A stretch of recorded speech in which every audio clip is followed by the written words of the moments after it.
Welcome to another live stream of the Hard Rock Show. I'm Andrew. I'm Dave, and I'm hoping to not fall off my chair tonight. Yeah. I'm hoping so too. I'm Conrad. And I'm Jeff. Hey, how you doing? And I am hoping Dave falls off his chair. I'm looking forward to a sequel. The sequel. For the record, folks. All right, as you can see, we're all here. We've got a lot to get through tonight. We are going to change the order of things up a bit tonight, which we'll explain in a second. But we're going to go through, obviously, our next round of our concept album, King of the Riff theme, which is Sgt. Pepper's Lonely Hearts Club Band from the Beatles. This is going up against Streets, a rock opera from Savatage. We're going to chat about some new tunes from Palace of the King and Fight the Sun. We're going to discuss the Tote and that madness is going on over there. And basically, we're going to pick our producers this week for our Big Four supergroup as well. So there's a lot to get through, as always. We'll see how we go. We've got the audience comments coming in there. So give us your thoughts. Say hi in the comments as we go through these things, whether you're watching on Facebook, YouTube, Twitch, or Twitter. I think we're streaming to this week. What else? I don't know what's going on. There'll be reference tracks, so links in the description of this one, so go and check them out. They'll be shared in the comments as we go through live as well. You can also check out the description to find all of our details, so make sure you like, follow, subscribe, especially hit the like button or leave a comment. That helps us get into everyone's algorithm feeds and all that kind of nonsense. And if you do the same thing, check out our fantastic sponsors. A big thank you, as always, to Squid Ink Screenprinting, Alt-Cvlt Rockstar Finance. Their details, as always, are in the description box too, so give them a like or a follow. That'd be greatly, greatly appreciated. It's okay. It's funny here because, guys, good to see you again, buddy. He's gone, hi, Rockers. Is it just me or does this show start later and later? We're actually getting earlier. Recently, it's been like 9 o'clock, and now it's getting slowly back toward the 8:30 sort of session. So we are working our way back toward 8:30 slowly. But Nicole is here saying hello again. Good to see you again, as always. Hey, Nicole. Rowan's got the horns up. Andrew is here saying g'day or evening all. Good to see you as well. Same with Sally. Good to see you on Facebook. Same with Chris saying, fellas. Now, Chris, we are going to get you in here a bit later on as well, so we're looking forward to doing that. Tara saying hi as well, so there we go. And Guy has confirmed, is it just me? Yes, it is just me. So we've actually been working our way backwards, slowly but surely, trying to get back into the swing of things. We're like Axl Rose getting on stage. It's sometime between 30 and 9. Not 2 hours late. No, we're not 2 hours late. But it's funny. We've changed things up and started to get a little more productive of late, haven't we, Dave? So we've actually managed to get a bit more done. We have gotten a lot done in the last couple of weeks, actually. Yeah, so that'll all come out very, very soon. Guy is saying the suspense. I'm hoping you can see us, Guy. Darren's here saying, hey, everyone, good to see you as well. All righty. So I did say we're going to change things up. We're going to do the rounds quickly here, though, first. So, Dave, how's your week going? Yeah, I'm good. It's been an unusual week for me. My daughter was off on grade 6 school camp, so we dropped her off early Monday morning, and I haven't seen her since, except for some photos that the school has posted. So she's having a great time, but I miss her. There's about 20 hours left, and then I can see her. I'm going to pick her up tomorrow. But, yeah, it's a different energy in the house about her. But, yeah, she's having a great time, and that's the important thing. But last Friday, she did start watching Cobra Kai, so she's seen 3 episodes of the first season, and she's loving it. So very proud of her. She's going to be a little mini me, I can tell. But she's very much her own person, which is good. Dude, you couldn't already tell, I could tell ages ago she's going to be a mini you. So. She's got her own battle jacket, man. Of course she's going to be. She likes Eddie from Stranger Things. Yeah. But, yeah, it's been an odd week all over the place, but work's been nuts. Listening to music. I'm behind the wrestling, which sucks, but I got to catch up. But apart from that, I'm good. Yeah, been facing the music, falling off my chair and everything, but it's all good. I have another video queued up about that, the aftermath, which is coming tomorrow. Julia's comment was, and just like that, your in-depth and emotional review about Nightwish is all but forgotten. It's ultimately true, Dave. Always as good as your last highlight. God knows what's going to happen tonight. It was a very good interview. It was a very, very good review too. It was. It was actually really poignant. And then you went and fell off your chair.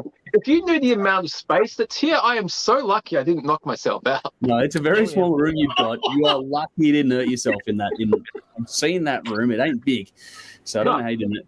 Considering how a whole bunch of wrestling DVDs collapse on top of me. That would have been perfect. Just you fall down and the shelf comes across and we don't know what the hell's going on. I'll have to call Julia. DVDs everywhere. It's just like, Yeah. I'll have to get on Rescue you. So, Now that That's would be like, don't fuck you, I'll leave you there all night. That'll teach you. Yeah. So how you, Conrad? I'm doing good. I'm just preparing for my trip away.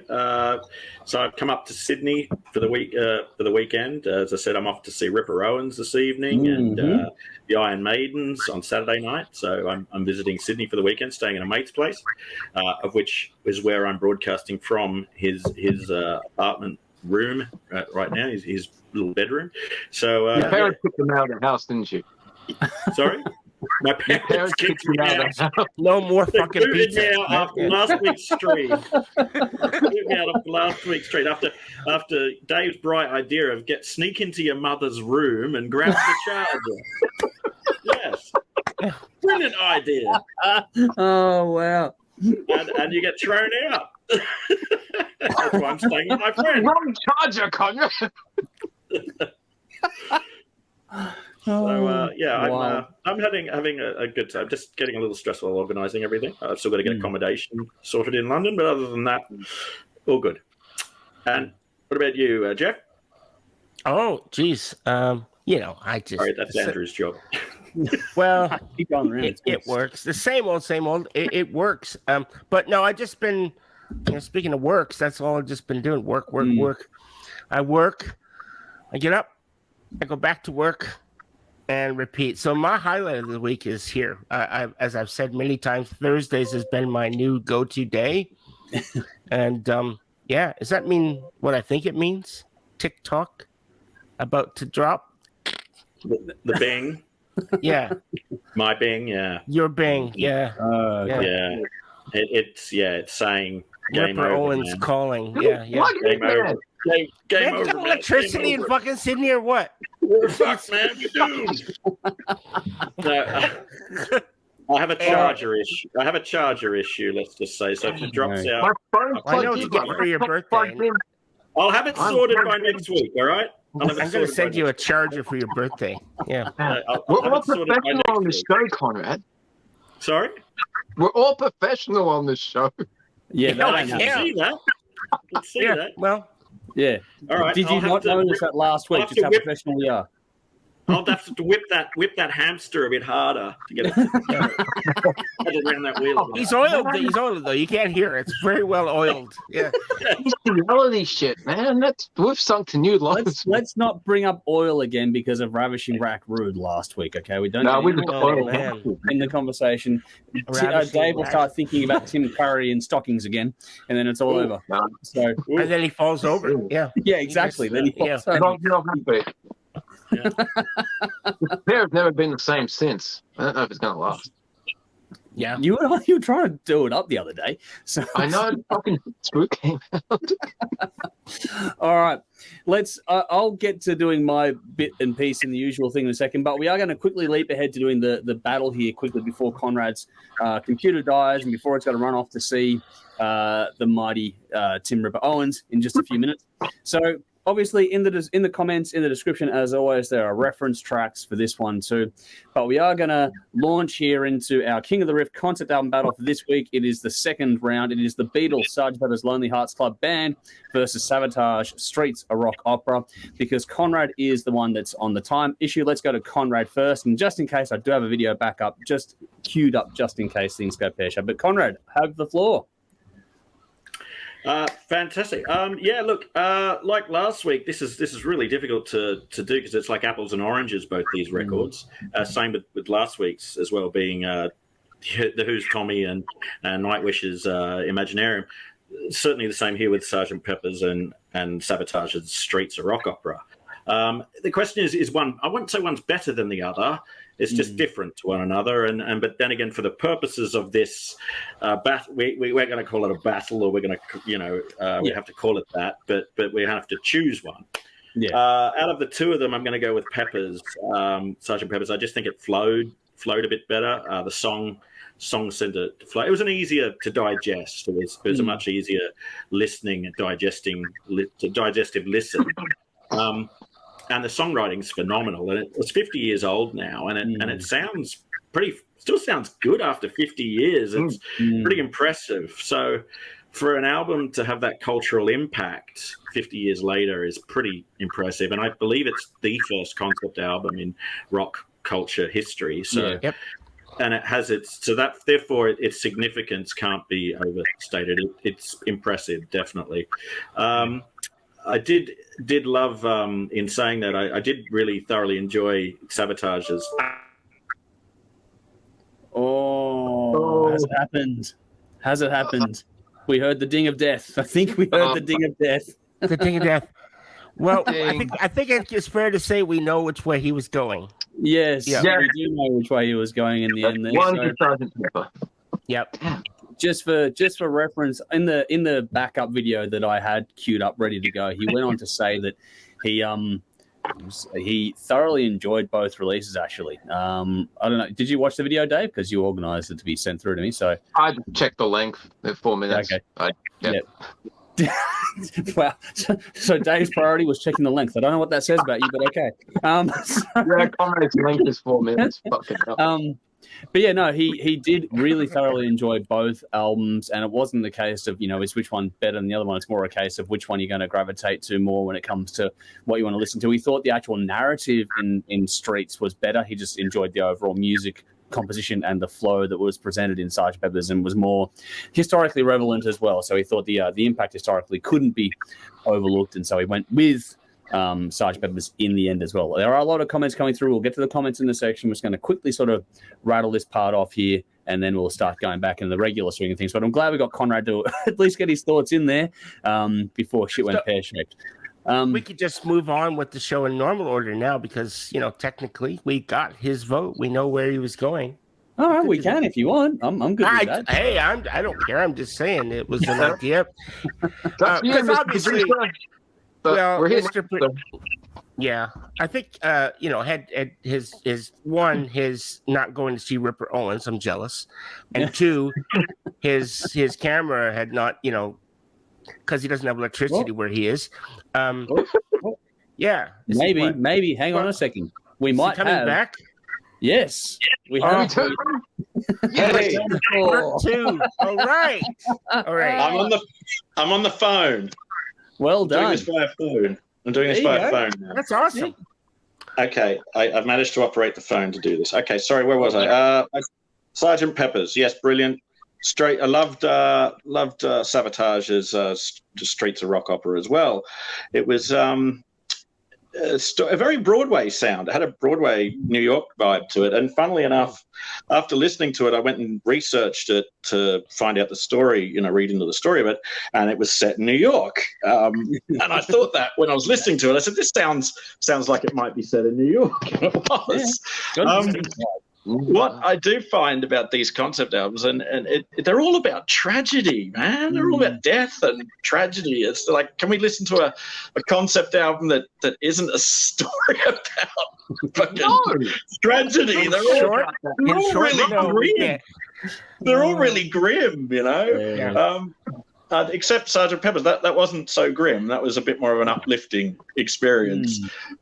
So my reasoning for leaning to Pepper's as opposed to Savatage, both, as I said, very different apples and oranges. Savatage musically, I'm more of a rock metal guy, so musically I'd lean towards that. But as far as the song structure and the flow and the digestiveness of it, I'm leaning towards Pepper's, so therefore it wins it. But I did thoroughly enjoy Savatage as well. It was good, and the story was very interesting. That I can just see so many bands that happening. I could see that story could very well happen to quite a lot of bands out there, and musicians in bands. I could definitely see that kind of thing could happen, very, very much so. So it was pretty grim, but nevertheless, it was an enjoyable experience for sure. Indeed. So, but Peppers is going to go through. So to those metal fans out there, I hope you're not all going to scream at me and abuse the screen, but abuse the fuck out of me and start screaming and throwing things at the screen. But Sgt. Pepper's going to win this one for me, I'm afraid to say.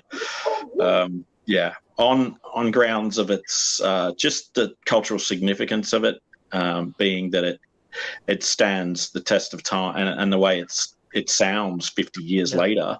55. I think 55 years later, and you know, I mean, to think that I could that I could enjoy it, and it's not my generation, it's my parents' generation, you know, that it's their generation that it came out in, and I still found it enjoyable. So yeah, that's why I think it gets it. I don't think people are going to be talking about Streets, a rock opera, you know, in the same way in another 20 years, as that album is 30 years old. And I was quite shocked to learn that it was 30 years old, actually, because it still sounds pretty good, you know, 30 years later. It came out in 91, so I was impressed to discover that. It sounds solid, and I love that guitar tone. That guitar tone he's got is great. It's got a great tone, and you know that straight away. Whenever you hear that tone, you know it's Savatage straight away. You know, it's unmistakable, that tone. It's great. But yeah, I think I'm going to vote on Peppers for this one. Sorry, I'm just laughing at my dog because I went to get him from the fence line, and now he's sort of got his head out of the door again to sort of shoot, and he's trying to sort of worm his way through, and he's sort of just stuck halfway. He'll get out fine, but it's just funny watching this great big fucking 80-kilo dog try to fucking worm his way out of a door. It's just, what are you doing, you idiot? So yeah, he's an idiot. But no, that was good. I'm glad we got you back there. Yeah, Conrad, for that. Sorry it died. Sorry it died. It won't happen again, I promise. I'll make sure. I'll have a charger. Yes. Just before you do, I'll buy a new hamster. Buy a new hamster. Get two. Just don't get them from Wish, because you don't know what you're going to get if that happens. But no, we're going to be picking producers later on for the battle of the bands kind of thing. So for the Builder Band thing. So which producer out of the big four of, you know, the thrash band albums, which producer would you go with if you had a choice?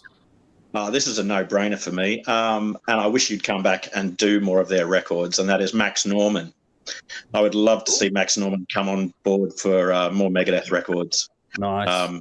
Fantastic producer. Absolutely. He got the best. I think he really got the best out of that. He really pushed him, pushed that band. And I think what he did was pretty phenomenal. I know that when they recorded Countdown, he was getting the plectrum on the bass string and the kick pedal hitting the kick drum. He was getting them to play in sync. It was that precise. Yeah. So I mean that level of attention to detail I think is incredible, and his input also with I think he just was brilliant for that band, and I'd love to see him come back on board. So he started as an engineer. He was an engineer. Yeah. He got on board with. I mean, he did Aussie. Yeah. He did some other. I don't know if he's still. I hope he's still working. I hope he's still. I don't think he is. I think he's retired now. But I think I watched. Look, he started out. He was an engineer for Blizzard of Oz. That was his first thing. And then Ozzy fired the producer and said, "You're in." He just was like, "Okay," and he had to do it. And look how brilliant that album came out. Yeah. You know. Yeah. And then he was Mike Klink. I think Mike Klink at the time was working. They had Mike Klink involved with Rust in Peace. Yeah. And Mike Klink had to go off and do he didn't have to do Appetite. I think maybe some Use Your Illusions or I don't know. Mike Klink had to go off and do the Guns N' Roses thing. So Max Norman was pulled in to do Rust in Peace, and did some good stuff on Rust in Peace, and then had. For him to come on and do, Countdown, and then did Euthanasia afterwards. And those albums just sound fucking great. They sound so rich and strong. So, yes, Max Norman, undeniable, without a shadow of a doubt. No question about it. Nice. Yeah, well done. Definitely. Yeah. Cool. There we go. Right. Before we let you go, let's go through some comments just to catch up on things here. So Michael has jumped in and saying, "Good evening, all. Good to see you again as always. Thanks for jumping in." Vinny, our good friend Vinny, has gone, "Evening, legends. Looking forward to another action-packed stream on the whiskey. Dave shall not sip alone. I'm going to sip alone, which is good." I'm kind of sorry. I'm picking off whiskey. I'm kind of sorry I'm going off to see Ripper Owens because I'd like to hang around and see the other show that's going to happen this evening. You know? The funny thing is that Vinny's on whiskey and Dave's on wine and Dave's regularly on the wine. I'm like, I'd love to see Dave do a stream on the whiskey. That'd just be entertaining. If someone wants to buy me whiskey, fucking yeah, I'll do it. I'll send you some Crown Royal, Dave. There we go. There you go. I will. All right. Crown Royal Black is the shit. There we go. Michael's here saying, "Hey all, good to see you." Vinny's asking, "What's the special on the menu tonight?" Thor. So there we go. Not cooking tonight. No Gordon Ramsay's tonight. No Gordon. It's more like Julia Child, actually. Oh well, Chris says, "Good to." I said I before. Sorry, I'm back and forth. It's great influencing the youth to our devil's music. My 8-year-old grandson religiously requests Hall of the Mountain King when we're both in the car. That is awesome, man. Well done. Darren says, "You spoke about Nightwish. That was last week." Vinny says, "To be honest, though, we all just wanted to say hi to your mum. It was never about the charger." So, yeah, there we go. Oh wow! I believe someone wanted to see my parents going at it as well. The bedroom thing. Oh yeah. Wow. It's interesting. Hey, if old people are doing it makes me happy. It means I got something to shoot for when I'm older. Don't call my parents. Don't you be calling my parents old. Oh, he's also so take your pick, Conrad. Never know where we're going with this. This is always mate, we're only early as well, so this could go anywhere tonight. Guy says, "Will there be a Metallica Monopoly stream?" I'll have the top hat. Thank you very much. That'd be interesting, but I don't think anyone wants to watch us play Monopoly. We need 4 boards and like the honesty system, and yeah, that could work. It won't work, Dave. You know it won't work. Like someone will fucking fall over and knock it all off the table and go, "Where the fuck were we again?" And it'll be over. Like that's what's going to happen. Yeah. So, and it'll be you, just for the record. Is Gerald replaced by Napster? Because that'd be fucking hilarious. Oh, that's a good one, actually. Nicole says, "Jealous of Connor saying Iron Maidens." Yes, very much. I think we all are. Not Maiden, my dear, just the Maidens. The women, which much more visually appealing. Yeah. I like to see those aces high. Oh, God, here we go. Here we go. We're off. Guy says, "I'm sure Jeff will sport a little Monopoly bell." So there we go. Oh, fuck, I forgot the bell thing. I was wondering about it just then, but oh well. But on to this one, just to get some love here. Michael agrees with you, Sarge Peppers, as well there for that battle for you, Conrad. Gears here is all saying, "Hello, all Viking warriors. Good to see you as well." But Vinny retorted, "Mum has the remote." So there we go. Arlo, Conrad, you've gone Marceau. Time to go to Ripper. So there we go. Oh, right. Okay. That's my marching orders to my mate saying to me, get your shit together, mate. We're heading off. Well, we've got you for another couple of minutes. So Gear also says, "Hello, all Viking warriors. Viking Queen have started to talk to the label Frontiers." Nice. So we hope the label to sign. I was listening to them again this week. I do like them. Cool. They're really good. Nice. I'll have to keep remembering to go back to that one. Nice. It's good stuff. Arlo's chimed in saying, "Not apples and oranges, salt and peppers." So just to... Well, here we go. Okay. The audience are in. Rowan says, "First, Sgt. Pepper isn't a concept album by the modern definition, more of a conceptual album, but there are another 2 albums I hadn't heard of. I heard even if many of the Beatles choruses were familiar." So there we go. There is an idea. There is definitely a point there. It's just this is what the audience voted in, so we're just going to run with that. Darren says, "Both great albums. Not my favorite albums from either, but Streets rock opera with the beast that is Chris Oliver. May he rest in peace." Yes, that is. Yes. One of my favorites. Yeah. Arlo's asked, "What happened to the other hamster?"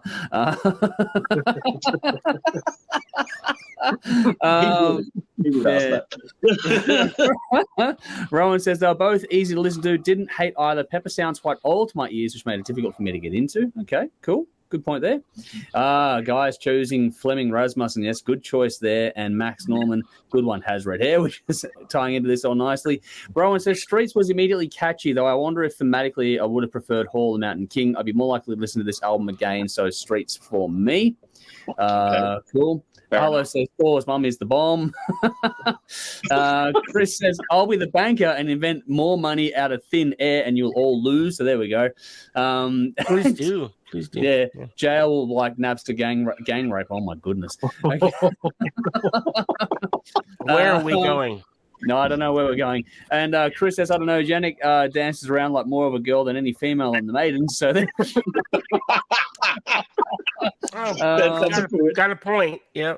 Man, she can throw the colours in the fucking neck. Does pirouettes, yeah. And Nicole says, phew, I feel better, not more appealing for me. So there we go with Nicole retorting about the Iron Maidens versus Iron Maiden.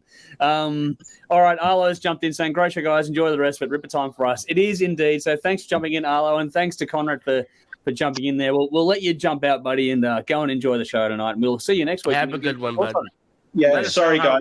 I do apologise. I am sorry. Next week, I will be involved next week. Say hi to Ripper for us. Next week, man. No worries. And bye to all your viewers. Cheers for tuning in. Thank you. No worries. We'll see you soon, mate. Take it easy. Enjoy the show. Bye-bye. Cool. All righty. So I'll remove this one, that one there from there. Cool. All right. So what do we got here? So, guys in houses will be houses Jack built and garages for hotels. So there we go. And then Nicole says, enjoy Conrad. So yes, he'll say that one later on. Michael asks, anyone going to watch Perth metal band Voyager compete in Eurovision tomorrow morning? I'll be getting up early to cheer them on. We'll try to. Definitely try to. Depends how late we get out of here tonight. But yeah, I'll be definitely trying to get up. What time does that start, Michael? I don't know what time it starts. So let me know what time it starts, and I'll see if I can get up and... Or VTR, maybe record it or something if you can't be up. Oh, it'll be on YouTube in a minute flat anyway, yeah. So it's Eurovision, so it'll be fine. All right, so we know that Conrad is going with Beatles for this one. So we'll actually go back and revert to things, and we'll go back to the normal order of things, and then we'll work our way down to it, and then we'll get our good friend, our good guest tonight, Chris, coming in a bit later on for this one as well. Michael is saying 5 a.m., but here it may not be around. They may be on around 6 a.m., but it's not 100%. Okay, cool. Well, we'll try and dig in a bit deeper there. Guy says Alistair Crowley's on the cover of Pepper, very wicked, and it's a grave. Nice. I haven't really looked. I know there's a lot of Easter eggs in the artwork, but I haven't paid a lot of attention to it. All right, so we'll go back to the start quickly here.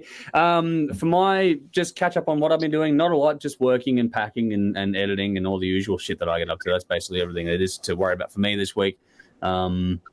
Just paying attention to what's been happening at the Tote, which we'll get into that discussion in a little bit as well. That's been the most sort of newsworthy thing coming across my world. Otherwise, just been working, editing, and packing. That's about it this week. So very, very straightforward, but everything's good. Everyone's happy, healthy, well.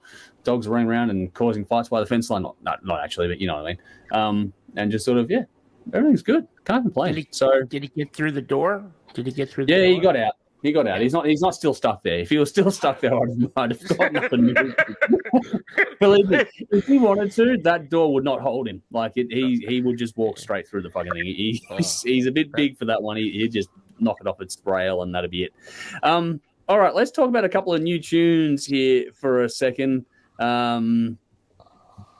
Let's go with Dave's choice first. So there's a link, as always, in the description and now one in the comments too. This is the latest from Melbourne band Palace of the King. It's called Friends in Low Places. It's the title track from the upcoming album. I'm not sure when that's due for release yet. I don't know if Dave's got more info than I do. But Dave, this is your choice. So what made you pick this one? It's Palace of the King. Enough said. Yeah. These guys are always good. You know, one day they'll probably release a song where I'm just like, yeah, it's all right. But that's never happened. Every song they release is like, holy shit, this is really, really good. You know, this is an upbeat rocker, killer riff, nice use of the slide. It gives that old bluesy feel to it, but it's also very rocking. Earworm chorus, you can't not get that stuck in your head. And it's very handy to have friends in your low place. Cheers. There's cool lead breaks after the choruses, which is nice song structure. There's always room for solos, never enough solos. The drum beat just gives it that toe tapping feel. This would be awesome live, but then Palace of the King are always awesome live. But yeah, they had a song out a couple of weeks ago. There's another one, but fuck, looking forward to this new album. They're always good. Have you managed to give this one a listen, Jeff, at all, or is this new to you? No. I listened to it. Yeah. What do you think of it? I really, really enjoyed it. Actually, I thought it was really good. My first thought was "Friends in Low Places." This ain't no Garth Brooks fucking cover. This is rocking, man. This is great. So I really like that. I like Garth Brooks, but this was great. Yeah. I really enjoyed this because actually, when I saw the title "Friends in Low Places," I thought this is a Garth Brooks cover. That's fucking weird. And I put it on and went, I'm not disappointed. I would have liked to see that, but I'm not disappointed. This is a really cool version. So I like the song. It's really good. And it left me wanting to hear more from them. So that's a good thing. Yeah. I really enjoyed it. They got a lot of good stuff, that band. So yeah, if you like this one. I have heard a little bit of them before. I need to really get into them. Yeah. Check some more stuff. Cool. Well, there'll be a new album coming soon. Like I said, I'm not exactly sure when, but I'll keep digging on that one and hopefully we'll get an answer on that. But this one has some real energy and grit to it. Out of the most recent tracks, this is probably the most attacking. This album has an almost sort of punk energy to it, which is cool. It does. Yeah, I was thinking the same. Yeah. Still plenty of melody, but there's some bite in this one too, particularly in the lyrics. But the riff, the grunt in the song was cool. It's not complicated. It's very direct, which is probably why I get the sort of punk sort of feel to it. But like Dave said, I reckon I made a note. I reckon it'd be a heap of fun live. I reckon that'd be an absolutely fantastic song to see live. There's also some nice little production tricks in this. Like there's a little flyover moment of the jet flying over kind of thing, which is a really cool little touch on that one as well. It fit the song actually nicely. And the change up before the end, they change things up. It's got this pretty direct attack all the way through, but then just before the end, it just changes gears, and it's a nice little way to sort of wrap up the song.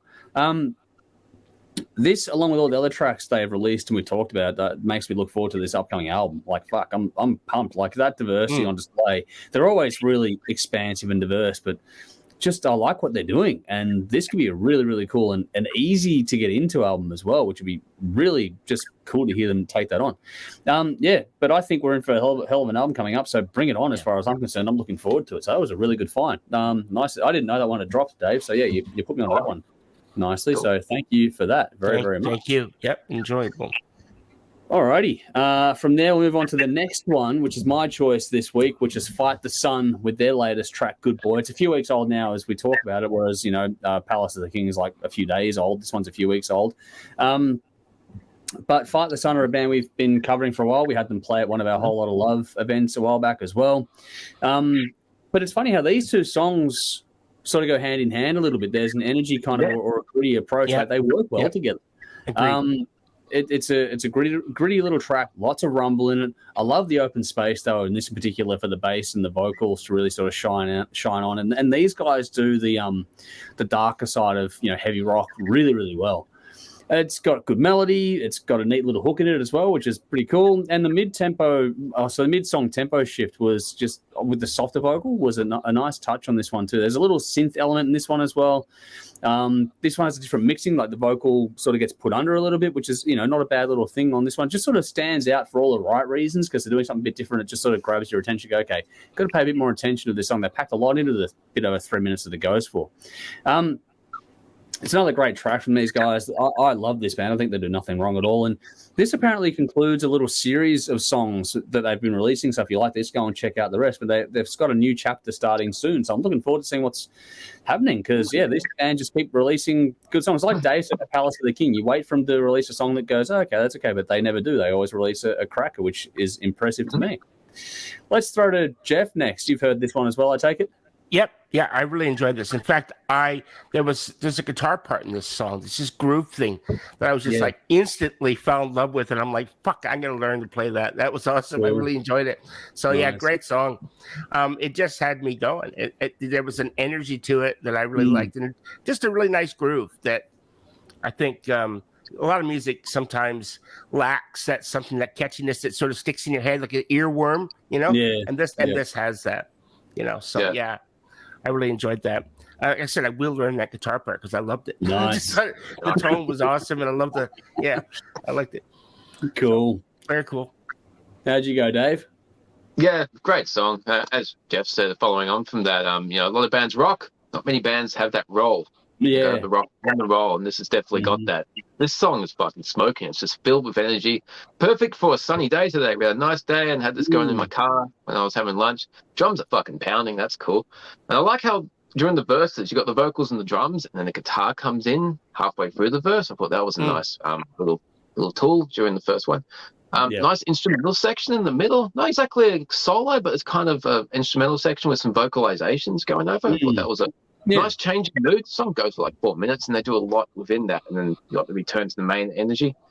Cool hook in the chorus. And as Andrew said, this band always delivers. Fight the Sun releasing a song every few months or so, and it's always good. Always good. But yeah, definitely check the song out. Yeah, cool. So I got a couple of good ones there. I don't know if Jeff, did you have one that you were bringing to the table that I haven't heard this week, or? No. One of these days I'll surprise you with something, but I listen to what you guys put up, and my outside of that, if I do listen to something, it's something that I've listened to 1,000 times. So I listen to a lot of music, but it's usually something that I know, right? Because I have those warm, soft spots that I love to revisit mentally, and like I'm listening to Blizzard of Oz or Dire of Madman or Metallica or something, and Justice, or who knows. I'm listening to something over and over and over again. That's my biggest thing, is when you guys were showing me bands that I've never heard of. It's like, fuck yeah, this is starting to open up my eyes a little bit to what's out there. And I'm starting to realize that I need to listen to and open up and listen to more variety in different bands and stuff, because otherwise I just keep eating the same fucking food every day. And you get bored of that shit, right? You gotta do something and mix it up. So it's all right. We'll learn you. You guys are doing a good job for that, so I appreciate it. Thank you. It's all good. Well, Dave goes and gets himself some more drinks, people, so get ready for the fun to follow after all this. Let's get to some more comments. Some say Paul is dead. Back to the cover of Peppers there for a second. That's a rumor that's been kicking around for a while. And it seems like the guy playing Paul is a bloke called Billy Shears. Well, that's an interesting... Yeah, there is a lot of... It's funny, you deep dive into the conspiracy side of the Beatles, and it's like there's some interesting stuff to dig through if you are so inclined. There is. Even the logo, the way the Beatles is spelled out, there's something... I remember reading something that the way some of the letters and the flowers are offset, that there was some sort of hidden meaning in that. I mean, it's just 55 or 56 years of conspiracy shit going on with that, which is cool. That's a really had cool a lot thing. of time to sort of marinate, hasn't it? It's done pretty well for itself. It has. Yeah, that's right. But following that, guy says the Palace thingy, very cool, bit sleazy. Okay, cool. And Rowan also said at 2:31, all the fat trim from that song, they did very good at that. They really did lean that one up. It's actually, for Palace of the King, it's one of the shorter songs, which is quite remarkable. David's here. Good to see you, buddy. Hopefully you keep well. He's gone friends in low places. Garth Brooks, g'day, all the best. But Vinny says, great choice, Dave. Really enjoyable. Chris says, friends in low places. Metal cover would be awesome. Let's make it happen. Hey, that'd be an interesting idea. It would be cool. It's a great song. Cool. It should. Yeah. That's what I thought I was getting. And then I'm like, okay, this isn't. But I really enjoyed it for what it was. So I wasn't disappointed. Nice. Cool. No, any bands out there, if any bands out there that play, do, Friends in Low Places Garth Brooks cover. That would be fucking metal version. That would be fucking awesome. That would be intro. I haven't heard the songs. I have to go and check. Oh, you've never? Oh, what? Oh my God. Oh, come on, because I spend my time listening to Garth Brooks. Like, what the fuck? I know, but that's of all his songs, that's just like probably his most iconic song. I probably would know it if I heard it, but I can't. It's a great song. Yeah. It's a great song. It's just about a guy that him and his wife have split, and he just shows up at her, I don't know if it's her engagement or whatever, and basically he just toasts the bride and the groom, and basically there's some veiled threats going on there, and it's really a cool. Okay. Yeah, it's cool, very cool. All right, I'll have to check it out. Just to educate myself on that one. But yeah, not something I normally gravitate toward, but I'll definitely. Well, there you go. See, you guys have educated me now. Oh, and now it's the other way. Yeah, that's it, and that's what it's all about. So I'll go and check that out for you. Okay. All right. Daniel is here saying, check out the Hong Kong sleepover. Okay, will do, definitely. Maybe put a link in the comments that I can scroll through later on. But yeah, thanks for jumping in and saying hi. Good to see you. Yeah, definitely. Whatever new music, put it in the comments. I'm happy to check it out. I'll scroll through later on after we're done here. Joel is here saying hi, Jen. Sorry I'm break again, but for 30 minutes watching all cheers. The Aldi Dave.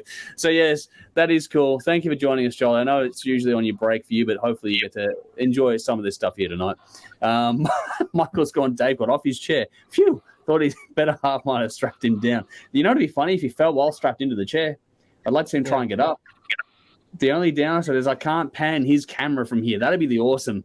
That'd be the best thing that I could, you know. Well, if I, I was gonna say, you know what you did is like, you know, just do like a montage of Dave getting up from his chair and then having that one. Like 30 seconds of just Dave getting up and leaving, and then boom, you know, the one falling over. That's not a bad idea. A pain in the ass to edit, but not a bad idea. It would be. Oh, here we go. Benjamin's joined us saying, "Hey Ozzy, how's it been going? Hanging on that land? Pretty good. Been raining over here in Kiwi land a fucking month now. Non-stop bullshit and soggy bollocks for all. Only the frogs are pleased. Just don't fall down again like you did last time. That'd be I'm good. Yes. Here we go. Dave timed that coming into the conversation perfectly. Chris says, maybe Ain't Going Down Till the Sun Comes Up metal cover as a B-side. That's another Garth Brooks song. Yeah. There we go. Guys going, Dave forever. Last week, mate. Last week, Dave lost. Watch last week's episode. You can't. Yeah, watch last week's show. It's fucking 2 hours, 30-minute mark. Yeah, Dave's even got it time stamped. Well, you did that little montage anyway, so it's on there. There's a short video. Yeah, so it's on YouTube, Instagram, Twitter, Facebook, and everywhere, and TikTok as well. Actually, so yeah, you can check it out on any of those platforms, Guy, and have a look at that. Dave fell over. It was actually rather funny. Here we go. Chris goes, Garth Brooks is my guilty pleasure as far as country goes. Oh, that's cool. We did have this whole thing not long ago about, you know, not guilty pleasures, innocent pleasures, because whatever makes you enjoy it, then that's a good thing.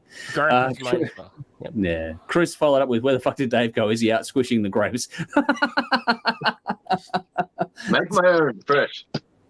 Yeah. I had to grab something as well that I forgot. You've been squishing grapes? Show us your feet, Dave. Show us your feet. No! I'm not doing that again. I've seen this movie before. I know what happens. Speaking of, imagine this. A GoPro on Dave would be cool. Imagine the GoPro on Dave's head when he fell over. Wow. Fucking hell. See the ceiling and the floor, ceiling again. And the wall, somewhere in there. All right. Daniel's going, you can check out their stuff on YouTube, the Hong Kong, what was it again? The Hong Kong sleepover. So, okay, we'll have a look at that for sure. And Lee says we are officially on Dave Watch, which that's every week, isn't it? So, yeah. Here we go. Nicole's gone, get Tommy Johansson onto a cover of Garth Brooks. Wow.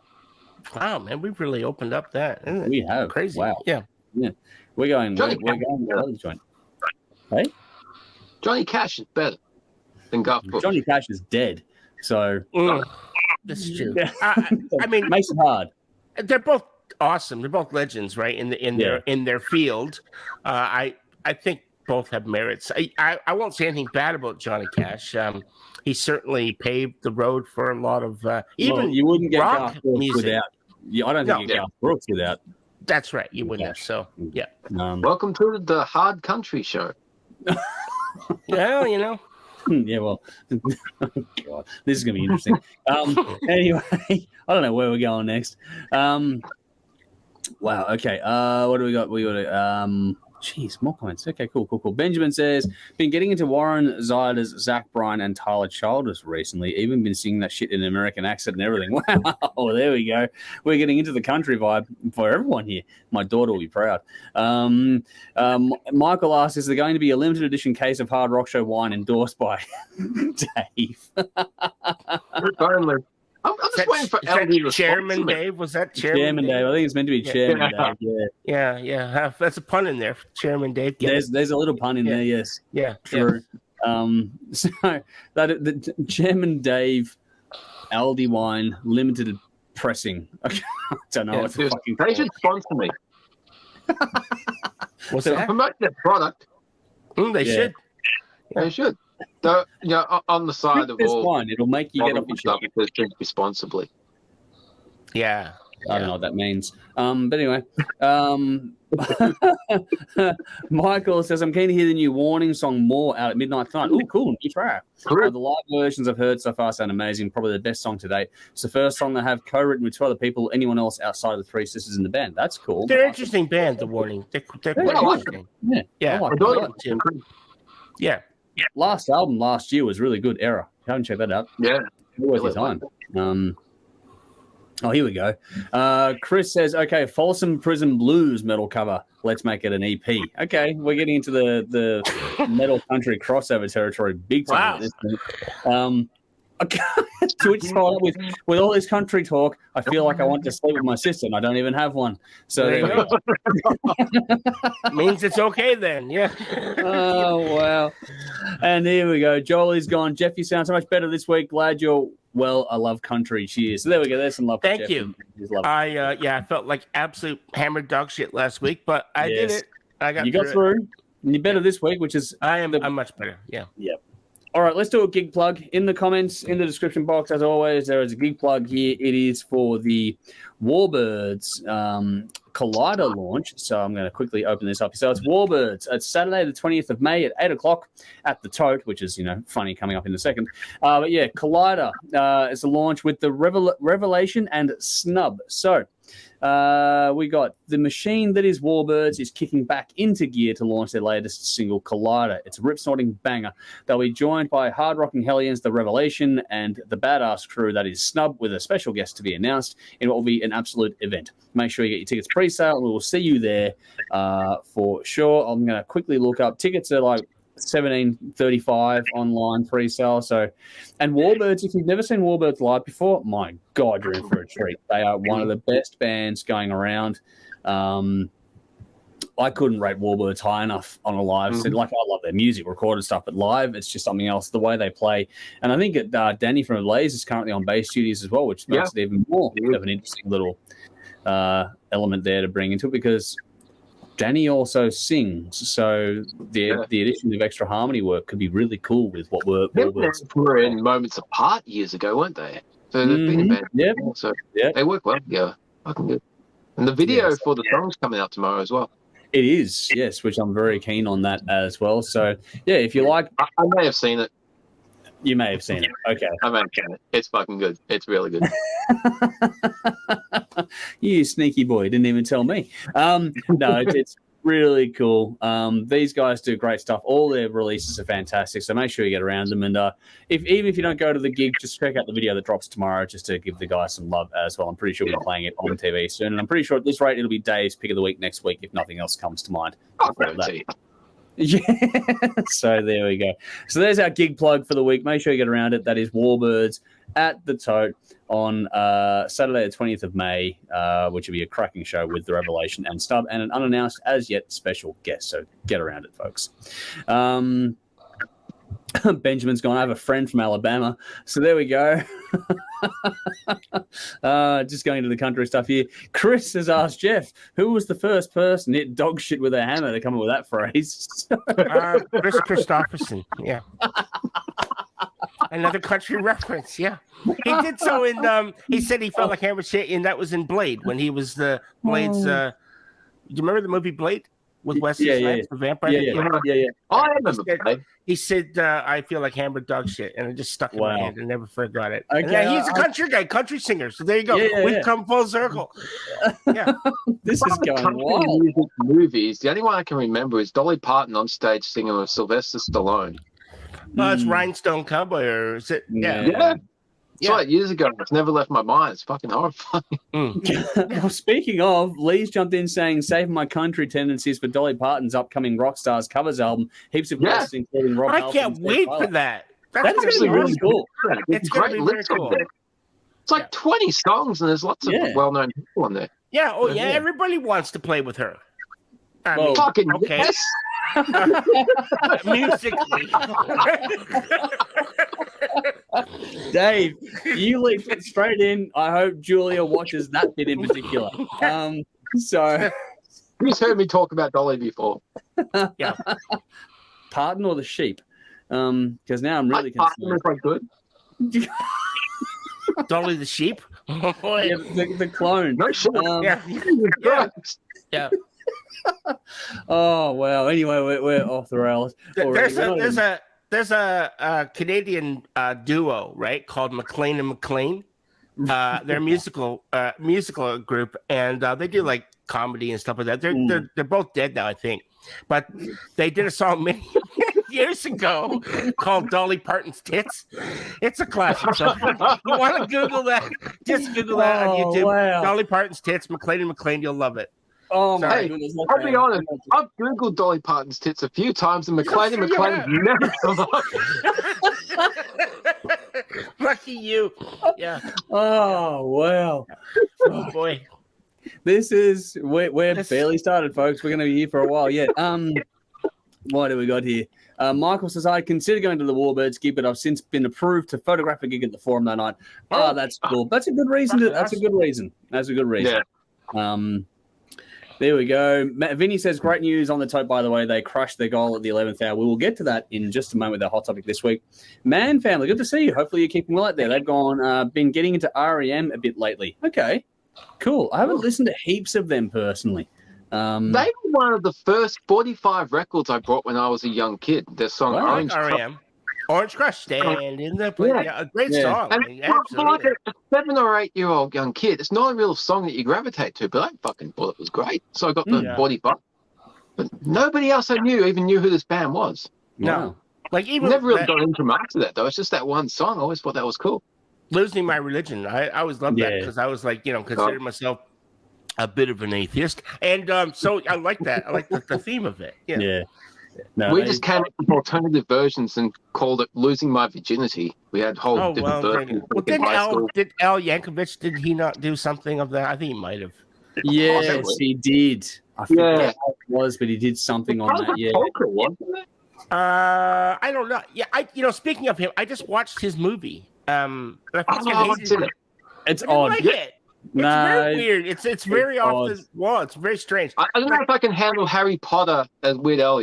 No, he does a good job. Actually, no, the acting is good. You got it. It's the way it's edited and the script. It's a really weird. Yeah, it's the script. It's the script. Yeah. Is it better than the Vidiot from the early 80s? Because that was cool. The what? The Vidiot from UHF, the Weird Al Yankovic movie from the 80s.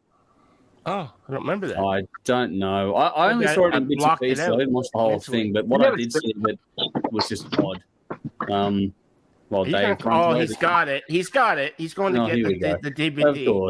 Of course. I remember it, but I don't remember it being a part of the movie. I mentally blocked it. I think I did. It's too dark in here. I don't actually have a light in here, but there's like bootleg DVDs of copies. Some stuff you can't find very well. Dave, you're on a live stream. Whispering doesn't mean shit, just so you know. Don't tell anyone. It's from Torrent Theatre. Oh my God, here we go. You can collect stuff from the bottom shelves. It's probably on YouTube, but Weird Al Yankovic basically inherits a cable network, and he comes up with all these alternative Yeah. So you got Gandhi, like Rambo, and Conan the Librarian. And it's got the guy that played Kramer and the Nanny. Oh man. No, it wasn't like that. It was sort of a satirical autobiographical film, which just went over the top. Mind you, there was that Rambo scene in it, which is just what the fuck. Fantastic. I want to see it. They called it weird, and it really felt weird. It was weird. It lived up to its name. It did. Really did. But if you're a fan of the guy, watch it. I mean, it's worth watching. I watch it because I like it. The thing is that don't watch it with the... it's like, Dave, the premise of it all is that it's autobiographical, but done from the concept of that he's not a parody artist. He's meant to be an originals artist, and then the big names end up parodying him. With the song, so in the context of things like "Eat It" came before "Beat It" in real world time in the movie. Okay. So that's cool. It's brilliant. It's strange. The execution, it's an interesting concept, but the execution. The relationship with Madonna, of course, was funny. Yeah. But that was all fictitious. He never had. There was no relationship like that with Madonna. But hey, it was cool. And the trip to Colombia. But anyway. talking about weird, have you seen the interviews that he did where he did cut-up interviews with Eminem and Steven Tyler? You ever see that shit? I haven't seen that. Oh, brilliant, because he doctored an interview of something that was done before and cut himself into it and make the other person completely stupid. It's kind of clever, actually. Yeah. You can imagine that working well. Yeah, you can see it working well. He like plays his version of whatever the Eminem song that he parodied. He plays it to Eminem, and Eminem's like, I think it's terrible. And Weird Al's like, well, I can only change the lyrics. The music's your fault. Yeah, exactly true. Is it though? Is it? Because I'm pretty sure we sampled it, so we'll see what happens from there. Anyway, Chris we digress. Yeah, we do. Chris has gone, no, Dolly's rock album seems too pedestrian. It's like a shitty Triple M playlist. Dolly's got cred. I'll give her more she's got cred. Upfront cred. Yep. Yeah.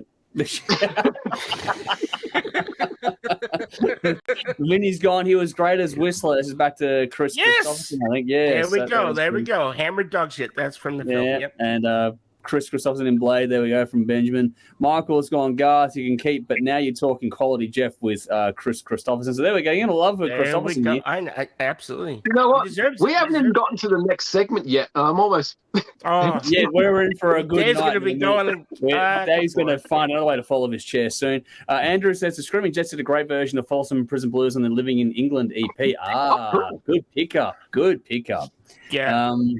What a great band they are. Yeah, I'm scared to read this, but Vinny says, in the great words of Dolly Parton, you can't have the rainbow without the rain, and people just think she's a big pair of tits. So I thought. Wow. Benjamin's gone, this is getting weird. You have no idea. It certainly is.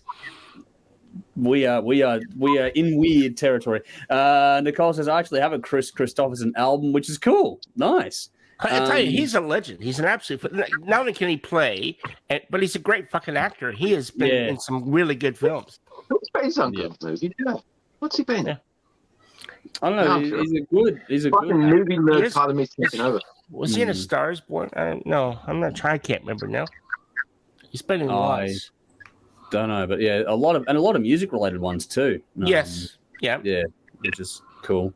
Guy says love REM followed by Stand is a Flat Earth song. I didn't know that. I don't know much about REM, but there we go. Chris Christopherson has acted with Steven Seagal. There's the quality right there. There we go. Classic quality film. Convoy. Bunch of fucking trucks driving, following each other. Convoy, yes, that was awesome. Convoy, yeah. Well, the song was better than the movie. That came out Payback, in 1980. Was Convoy? Was that don't know. Or maybe 76 or something. I don't know. I'm just. Ellis doesn't live here anymore. What do we got here? Vinny says, I remember trying to print a picture of Dolly's tits on a 9-pin printer back in the early 90s. My hardware kept crashing. Well done, Vinny. Well done. Nice job. Michael says, the Weird Al movie is odd on purpose. Yes, it is. It's just a bit hard to digest for me personally. Yeah, same. Lee says, coincidentally, Orange Crush was my first and only dalliance with REM. Great tracks. There we go. More love for that track. I haven't liked anything they've done since. Man, there you go. On the same page. Chris says, Video was a shitty Australian TV show on the ABC hosted by Ian Gaha. Fuck, I forgot about that too. Wow, that was not that great. Nicole and Dave was whispering secret squirrel stuff, Dave. That ain't happening. And I think that film Dave is talking about is called UHF. Yeah, there's two different titles. The overseas one was UHF, and then we had the UHF. Yeah, right. Good movie. Michael says, the film is meant to be a true autobiographical. No, it wasn't meant to be a true autobiographical film. We figured that out pretty quickly when it gets to the. If you haven't figured it out by the Colombian part, then I don't know what to tell you. So Jolie says, I'm still watching. Cheers. Got to go. Oh, good to see you. I'm glad you enjoyed it. We'll see you again next time, hopefully. Guy says, and I'm crazy, and you're sitting upside down next to me right now. Come on. Okay, yeah, fair enough. Michael says there is a YouTube show, Hiking with Kevin, which is Kevin Nealon, a Saturday Night Live interview with celebs. One episode is Weird Al. Okay, that'd be interesting. Chris says Christopherson doing Mother with Roger Waters and Sinead O'Connor on lead vocals. Incredible. I have not checked that out. That would be. I don't think either. Yeah. Okay. That would be good. Here we go. Guy says Smoking the Bandit is for me. 10-4. Good buddy. Yep. Yeah. Cool. Convoy 78. Chris is confirmed. 78. There we go. And back to that hiking show. The show Simpsons, man. around Hollywood Hills and interviews his guests at the same time. That is a wild concept. Not bad though. Imagine getting a really winded fucking interviewee though. Trying to ask someone questions they can't get their fucking breath in. Anyway. Vinny's gone. Steven Seagull, the stream has left the atmosphere. Yeah, we're out there now. But Michael says, to be honest, felt the same about being hard to digest. Not sure I'll go back straight away to watch the Weird Al film anytime soon. It is an odd one. Like it's good for what it is. It wasn't meant to be, oh my goodness, but it was just odd. No. Here's one. Spaceballs. Who doesn't love Spaceballs? Who doesn't love Man it? Family. Yeah. Spaceballs is an epic one. The Schwartz is strong with this one. This one, yeah. I see your Schwartz as big as mine. Damn Raider. What kind? I bet she'd be great. Mel Brooks legend classic. Yeah, I know. That was funny. That was well done. Rick Moranis, I think he owns that one. Yeah. He does. Yeah, it's a shame he stopped acting, but fuck, he was great in that one. He's going to do a movie. Comb the beach. Comb the beach. Honey, I Shrunk the Kids Part 12. What the fuck is he gonna do? But they couldn't get Rick Moranis for the new Ghostbusters, but they got him out of retirement to do a new Honey, I Shrunk the Kids. Yeah. I don't know. I think Honey, I Shrunk the Kids is more his legacy. Ghostbusters is more someone else's legacy. Yeah. If you're going to drag someone out for your own legacy versus someone else's, I can see why that might work. But I don't know. All right, let's get on to a hot topic this week. Hot topic is the tote. 90 minutes in, we're getting to the hot topic. I know, right? We're fucking cooking. But yeah, no, and Dave, you're wondering what the fuck we talk about for 3 hours. Well, here we go. A hard movie show. Yeah, anything and everything. This is why we just go wherever it goes. That's why the live stream is so much fun. We cover everything. Yeah. But yeah, the hot topic is the tote. Now, in the context of things, just so everyone knows, the tote was up for sale. We covered that campaign that was trying to raise money as promoted by the Last Chance Rock and Roll Bar. For a few weeks, we actually gave that a plug every week. And finally, last weekend, they hit the mark. And actually went a bit over. They were targeting 3 million. They got just under 3.1 million. And with about 6 hours to go, they hit the mark. Oh, no, it was about midday, actually, on Saturday, wasn't it, from memory? Saturday? Yeah, about that. About midday, yeah. That was right. Yeah, about midday Saturday, they hit the mark. And, there's video of the live tally going up and the people at Last Chance celebrating. And it was all a huge moment. Everyone was extremely impressed because it was community raised $3 million to save the tote, basically. That was what it was. Because the people that own the Last Chance were able to stump up about 3.5. The asking price was between 6 and 6.5. Which was, cool. That was what the goal was. So once the crowdfunding campaign hit 3 million, everyone was like, okay, cool, we've got this. The campaign was still going, and then the Tote released a statement saying, well done to everyone involved, but there's still a bit more to go. The price is actually 6.65 million, and then basically poured a big old wet blanket on this thing, which, if you've seen the commentary online, everyone, and I mean everyone, has ripped into the current owners of the Tote, and for my opinion, deservedly so. Dave, let's start with you. This whole thing became farcical in the end.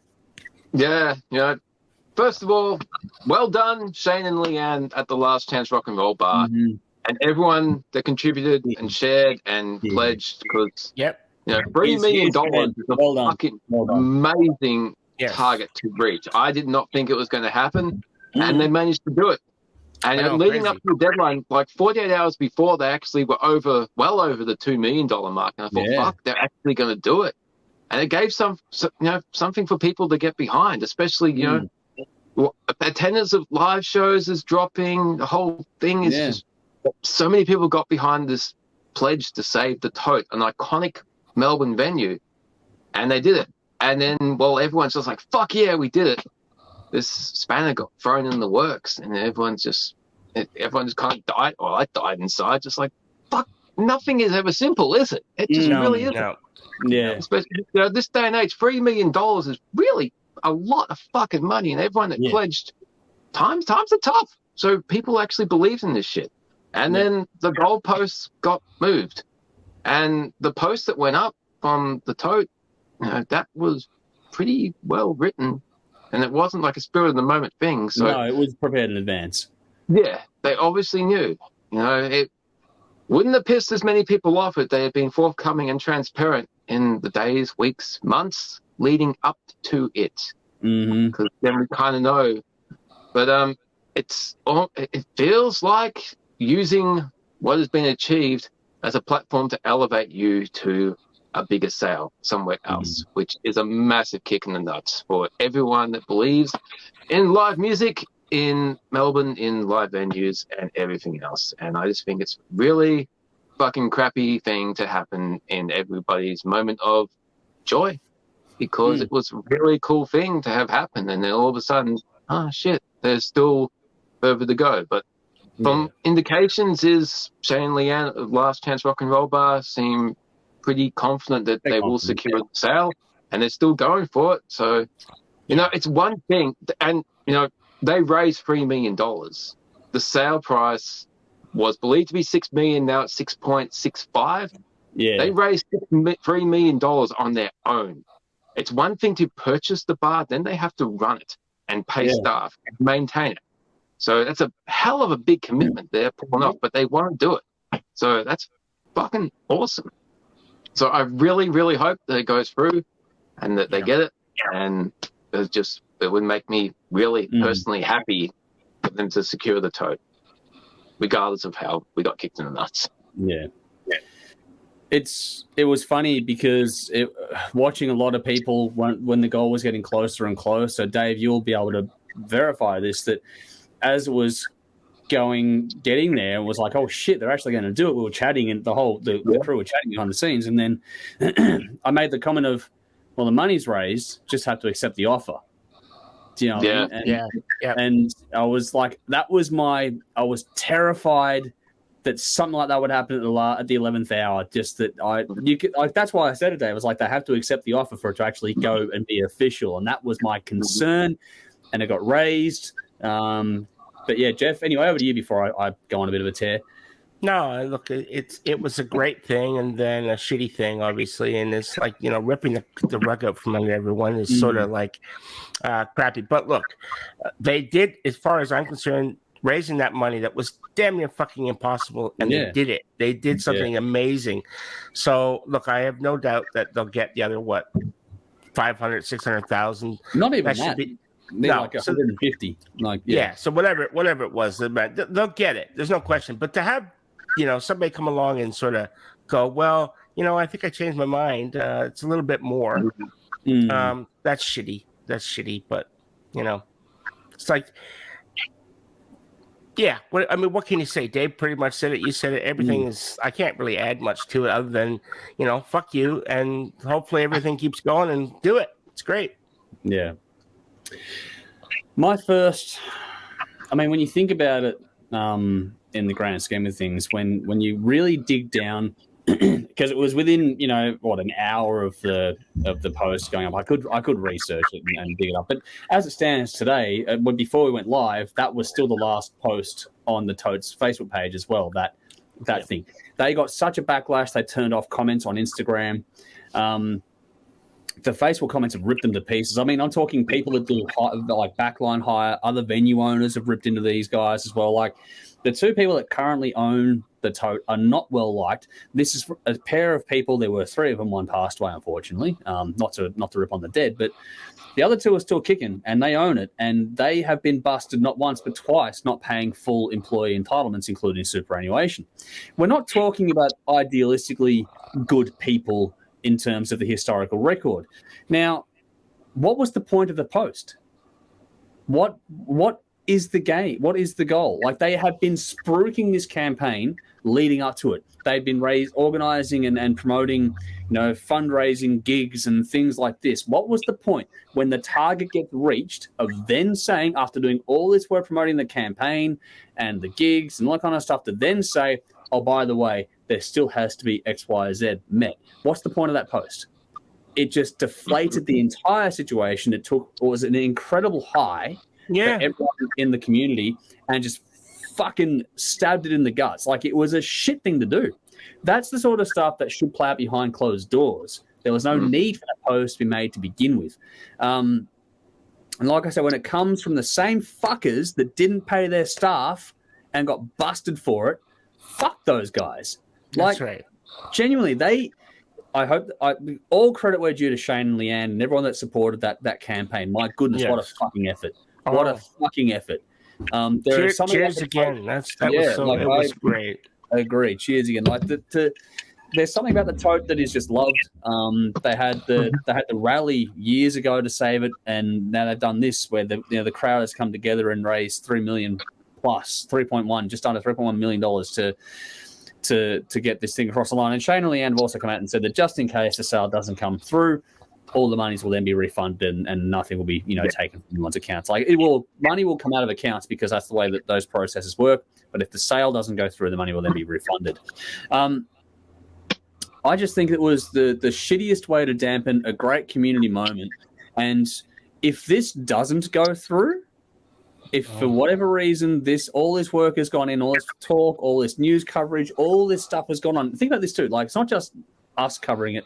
Like mainstream Channel 7, 9, 10, like other big media establishments within Australia, the ones that have the monopoly, have actually covered this in a positive framework. If you want to be the two guys that go down as not facilitating this at the very end, at the 11th hour, good luck. Like your legacy is going to be worse than it already is. And the thing I'm afraid of is that if it doesn't go through, like everyone seems confident, that's fine. And I'm hoping so. I'm more confident than not because I just think that, like I said, the reasons to not make this work now are probably more dangerous than the reasons to make it work for the sake of $100,000 in a $6.6 million sale we're talking about here. Yeah. Now, the people that bought it for like 1 million, I think, or 2 million. So they've more than tripled their margin on this thing. Now, yes, COVID and all that sort of stuff too, but other owners of other venues have come out and said, well, you got more COVID support than anyone else, so shut the fuck up. So there are things here going on that people are saying on the record there too. But yeah, if what I'm concerned about in this is if it doesn't go ahead, if this falls over for whatever fucking reason, that the what it will do to the spirit of the community in this city after doing that and pulling this off, soul crushing. It's soul crushing, and I don't know how well, or I don't think you'd be able to galvanize a community to support something like that ever again. I just think we're at that point where this is like the last gasp. If this doesn't go ahead, I don't know we'll be able to get that level of community support for a project like this ever again. I think it won't happen. No. You're spot on. I hope I'm wrong. Yeah. Well, I hope you're wrong too. Let me just say right now, for the end of the show, this is my fucking bin. So those cunts go into the fucking bin. I'm just saying it. So when you get to the bin at the end of the night, it's just you and Dave. I've already done the fucking bin. There we go. No, it's a good one. I will say all credit to Uncle Geezer for cutting their set short after like one or two songs. That if you want the rest of the set, it's going to cost you $600,000. So well done. That's a punk band actually being a punk band, which is fucking well done. And then they went and played the whole set at the Last Chance Rock and Roll Bar the next day because someone else in the community had already paid for the whole show and was free to the public. So that's what we're talking about here. That's the sort of community spirit we need more of, not less of. So to the two people that currently own the Tote, fucking sell up and get the fuck out of town. Basically, fuck off and don't let it all hit you on the way out. That's what I've got to say to you. So stick that up your car, you fuckheads. Anyway, let's see if we got. I'll take to that. Yeah. So will I. Up the clacker, you cunts, Fucking drop kicks. What do we got here? Let's go back to the Christopherson stuff for a second here. Michael says Christopherson supported Johnny Cash at John Cash at Rod later in the 90s was an awesome gig. That would have been pretty fucking special. Cool. Yeah, absolutely. Here we go. Michael says, I heard a band cut their set short at the Tote the other night and said something along the lines of, that's all you get, then written to the Tote owners, then said to hear the full set comes there as the Last Chance Rock and Roll Bar. Yeah, I did just cover that at the very end. It was, Uncle Geezer, which is fucking phenomenal on them. Lee says, still waiting for my 1K to be deducted from my bank account this week. The overtime paid last week has come in handy. Wow, man. That's nice. Credit to you. That's Good huge. job, man. Well done, man. That's more than I can do. So well done. Well done. You're a great man, especially you've got a lot going on too. So no, well done. Very well done. Michael says the band that cut the set short was Uncle Geezer. So there we go. Vinny says, I pledged, and that post was deflating, but I'm happy to dip it in again as the alternative is losing another great venue, and that's the problem we've got with that one as well. And Michael says, I've just shared an article in the lounge about the band that cut the set short. Nice. Thank you for doing that. Nicole says, I'm pretty sure it's illegal to raise the price after closing date for sale. It wasn't the closing date for sale. That's they've been very clever about how they've done this. It was the closing date for the crowdfunding campaign, not the closing date for the sale. So I agree, but they skirted that one. They got away with the legality, but the ethics are fucked. So there we go. And then Vinny says, reckon I'll read that. Thanks, mate. Awesome. And then Chris says, Uncle Gear's a bronze statue of these peeps. Yes, definitely. Yes. A statue of those guys. For that moment alone, I hope someone got that on video. I think someone did, actually. I want to see that. I want to see that video. I think someone got it on video, but I think it was shared to their story or something, which means someone's got something somewhere, which would be fucking brilliant. But yeah, feel free to give us your thoughts. I'm going to cut that, and we'll obviously use that for different content down the line. But yeah, it's a conversation that's not going to go away until this is actually done. So yeah, get the deal done and get the fuck out of town. To those two. Alrighty, we are actually starting to move through things now that we've gotten a bit of a roll on. So now it's time to finish off the Build-A-Band. Not finish off, sorry. We got this week and next week to go. But this week it's the Build-A-Band out of the Big Four of Thrash. Everyone that's been watching will know the game here. We've had to choose X amount of members, and we had to have 3 out of the 4 bands represented. We're talking about Megadeth, Metallica, Anthrax, and Slayer were the bands we're choosing from. Anyone that was a member of those bands for any length of time was eligible. Didn't matter if they were living, dead, or if they were in there for a hot minute. Or their entire career. They were eligible if they were a member of the band for whatever period of time. We've done a whole lot of stuff here. We've gone through drums, bass, rhythm, lead. Last week we did vocals. And Dave last week picked John Bush. I got Joey Belladonna. And because we had the rule that was once someone has been taken, they can't be taken a second time, which meant a lot of the people like Hetfield and Mustang were already taken for the guitar work, Jeff pretty much was left with Tom Araya for vocals. Yeah. Fucking my own little rain and blood parade. Yes. Yes, which he wasn't thrilled about at the time. So we have taken on a bit of feedback from Jeff after last week. And so, Jeff, you'll get first pick this week. We are going to make it whoever goes last gets to go first the week after. Thank you. That was nice. I didn't know that was happening. Yes, so nice. That is happening. And we're going to do that because that'll make it a bit more even as we go through. But once we do these ones, we then go through and poll the audience and say, okay, give us your pick of the bunch. And actually, the polling was more interesting than I expected, to be fair. Now, Jeff, you actually got some points for this. Some people actually actively picked Tom Araya. So we gave you 30 points in addition to yours. So you're up to 140. So you did have some people on your side there as well. Nice going, guys. Thanks. Yeah. Where it got interesting was how Dave picked John Bush and I picked Joe Belladonna, and both of those were split on top. So we both get 50 points for that one. So we both picked equal top. So nice. Dave is still in front with 210 points in total. I'm in second on 190. That's how it works. And this week we are going to be choosing the producer for this one, which is next week we'll do artwork. We'll do the artist for the artwork, and then that's a wrap. But then this week we're going to be choosing the producer. So without any further ado, Jeff, it's over to you. Who are you choosing to produce your supergroup? Well, look, there's choices. Now, early on, if you had asked me at the beginning of the show, I would have said Max Norman because I'm a big fan of Max Norman too. Of course, the Aussie reference and stuff for me. So I've always thought, he's fantastic. So that sort of shortens the list a bit. And I thought, well, okay, if I can't have him, who would I go for? And of all the producers that have done all those bands... Well, you can have him if you want, because Conrad hasn't been part of the official scoring, so you can have Max Norman if you want. I could, but I thought, my second choice is probably going to be better in the long run anyway. Cool. So I think I'm going to go, and I might cop some flack from this, but I think I'm going to go with Bob Rock. No, I would have gone there too. Yeah, yep. Good pick. Yep. Yeah, because he's fucking good at what he does. He's certainly good at what he does. Look, not just Metallica. I mean, he's done Rat. He's done Motley Crue. I mean, the list goes on. He's done Bryan Adams. Well, all right, don't hold that against him. But he's done a lot of other stuff. But if we're talking about production, as a producer, he's really good. He knows what he's doing. Yeah. So yeah. So Bob Rock's my pick. And sorry guys, I didn't mean to. I know somebody would have grabbed them, but maybe going first, I've thrown a spanner in the ring. Come on, seriously, vote, guys. Everybody.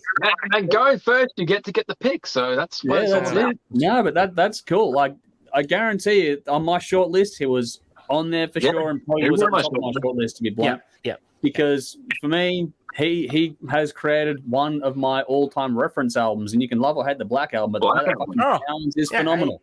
Absolutely. Well, it sounds fucking. You could argue that there was some Metallica before the Black Album, and then there was Metallica after the Black Album, and you whether you like it or hate it, it was groundbreaking. He should never have been in the band, though. He shouldn't have been. No, maybe not. But it is what it is. But yeah. All right. I did randomly predetermine the order after this one as well. So Dave actually gets to go second choice. So who are you choosing to produce your supergroup, Dave? Oh, this is tricky because I was going to go Bob Rock initially. I got Max Norman on my list as well. I think I know who you're going to go with. Who you're going to go with. You think his name starts with Fleming?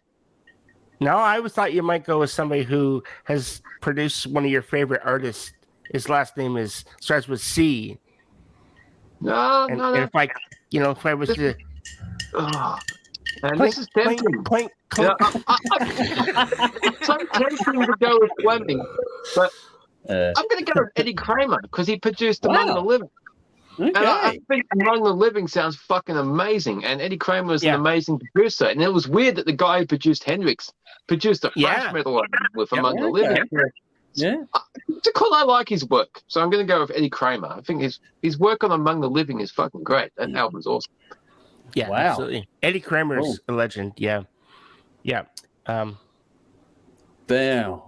that's a good choice, man. And actually, actually, Eddie wasn't on my list. So I've got a list of 6 that I would have gone with in the end.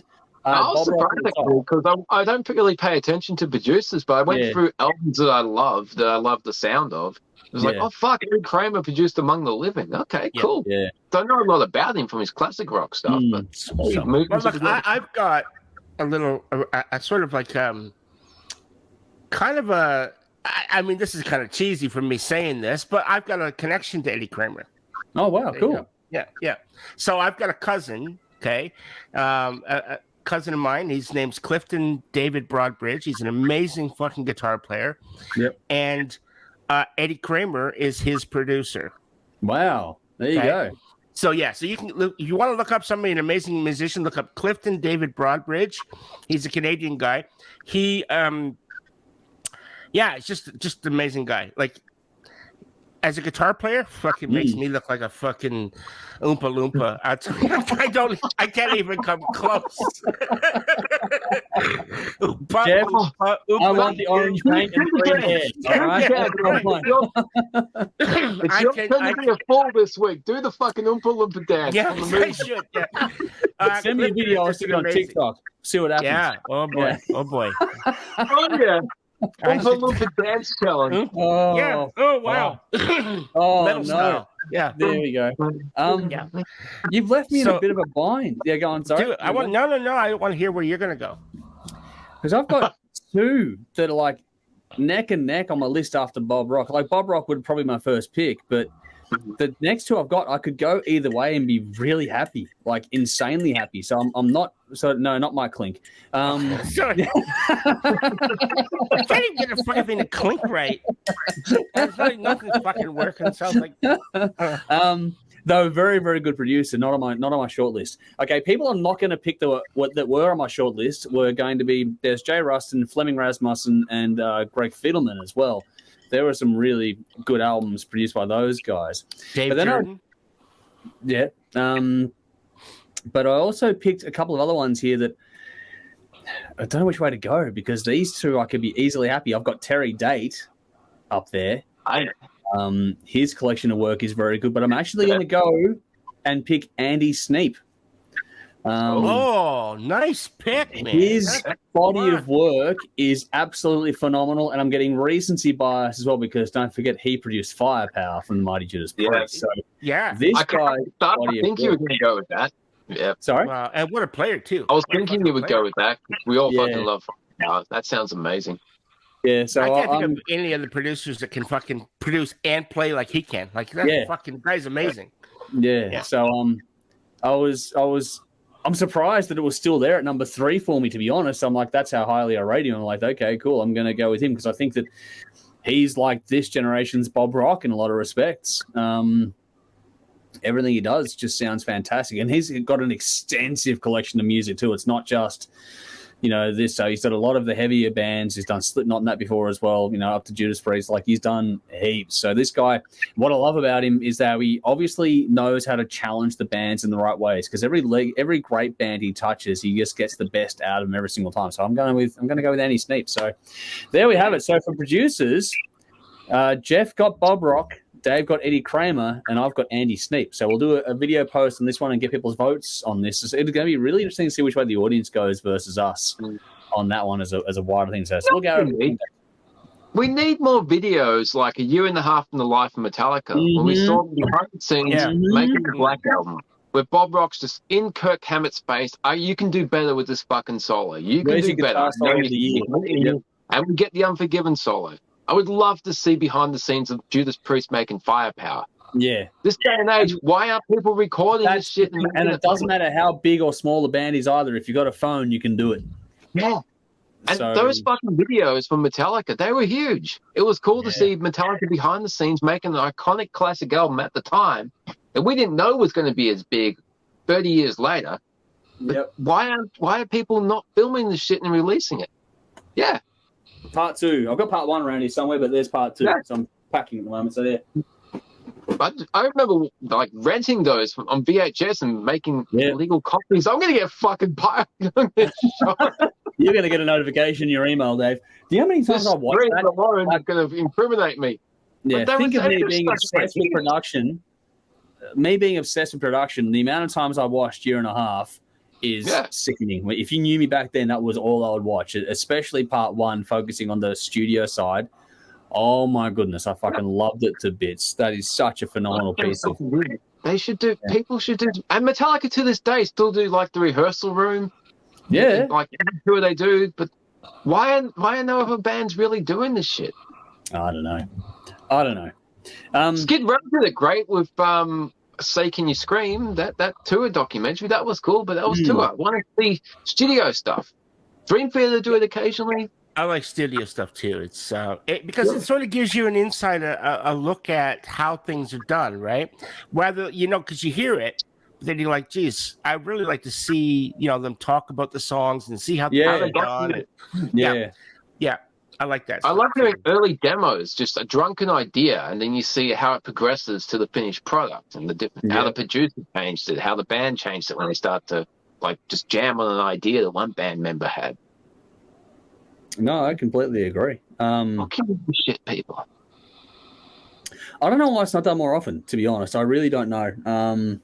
I think it's quite odd that it's not done more often than it is. There was a DVD set, or I think it was a show originally. Because was it Inside the Music or something? And you can buy those DVDs now, and and they've done some like amazing Number of the Beast, and they've done Metallica and Black Sabbath. A lot of that in hindsight, though, you got the producer going over it, and it's cool that they break down the tapes, and you can hear drums and the bass all put together.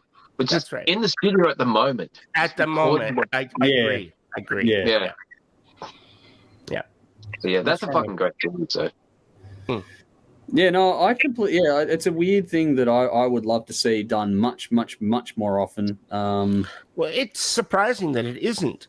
It's bizarre because it's like, do they think people wouldn't be interested in that shit? I mean, really? Yeah, no. We're all clamoring for it. So why? And the thing is that people are so content hungry, it writes itself. Like all you do is just film the whole lot and then clip it into bits and pieces, and off you go. So it's like you're already in there. You may as well document it. It's hearing a shit take or hearing an idea not quite there, that's not going to take away from the final product. No. Yeah, exactly. I think that's what adds to it because you can see the evolution. If the you work can watch a that they're fucking going into it. cooking show and see how Yeah, shit goes exactly. together, watch Conrad make a pizza, you could watch this shit and enjoy it. You know, If you can watch us and see Dave falling off of chairs, you can definitely watch that sort of stuff, which is much more intelligent than anything we're going to do. We need more of it. Yeah, agree. Amps. Agree. All right, cool. We have Chris jumping into the room. Going to go through some comments here quickly, though. What do we got here? So, Chris, Uncle Geezer, Bronze. Yeah, there we go. So, Nicole says, okay, I had my hubby yakking about football the other, in my other ear. Either way, what a cunt act. These funds, they knew funds were being raised. Bastards. Yes, we all agree on that.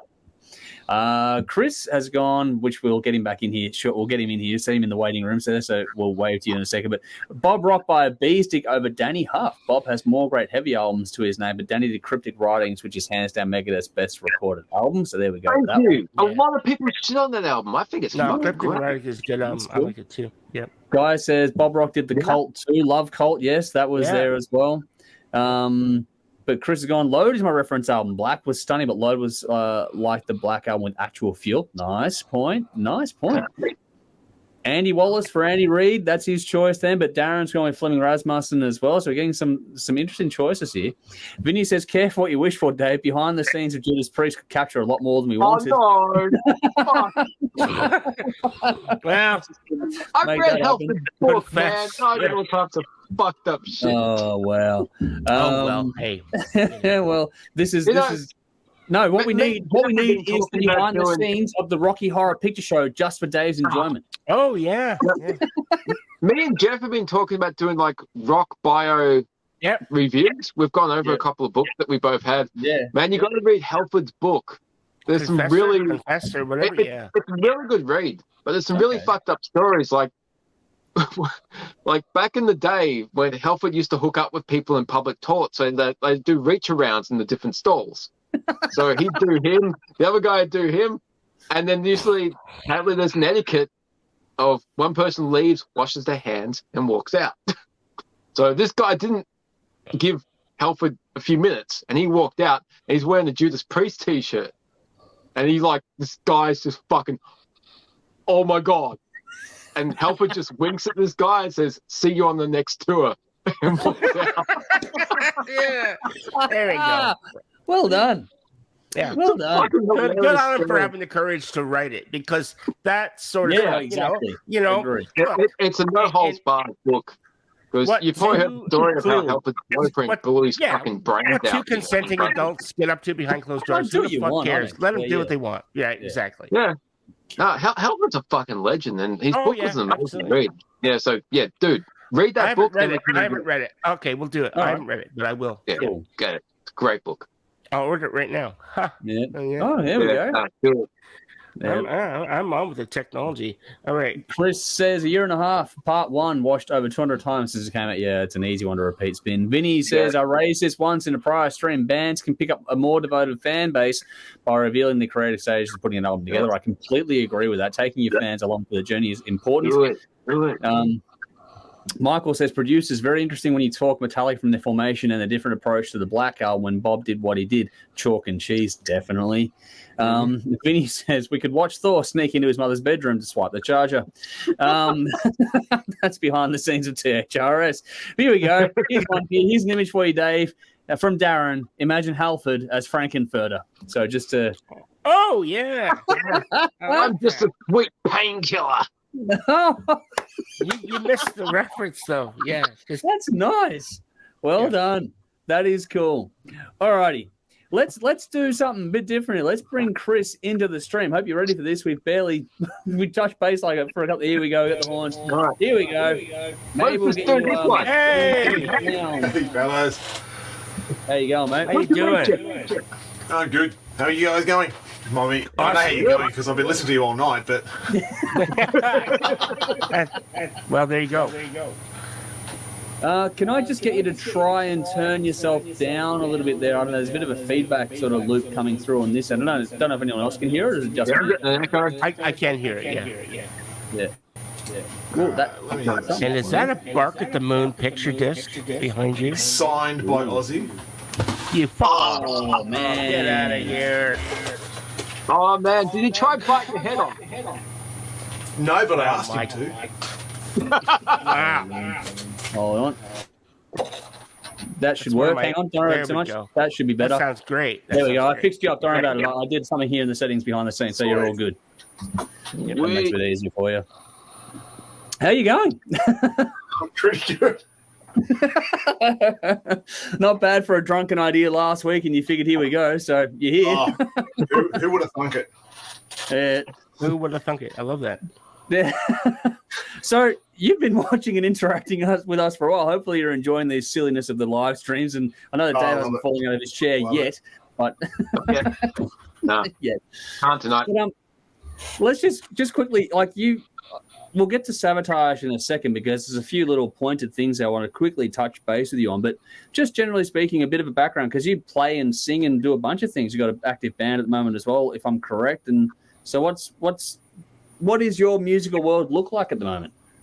I mean, I live in the Bega Valley, far south coast of New South Wales. So you know, I play bass and sing in a cover band at the moment. It's pretty much the only gigs you can get down in rural New South Wales is playing all pub rock, but which I grew up on. So I know it all backwards. So and it's I've been sort of playing music for years and just loving, live down here on 100 acres and raise animals and do all that type of stuff. So it's a bit of a strange.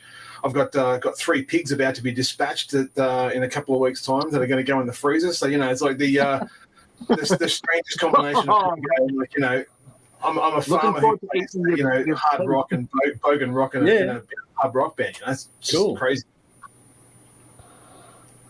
That's awesome. So. Yeah. Just to Do your pigs get exported down to Victoria when they're meat? Got a mobile butcher that comes out and just bang and pops them in his cool room for 2 weeks and then he cuts them up as we tell him to. So it's all they have a great life. They just have one bad day. And then it's done. But who doesn't fucking love bacon? I mean, everybody loves fucking bacon. Even fucking vegans love bacon. So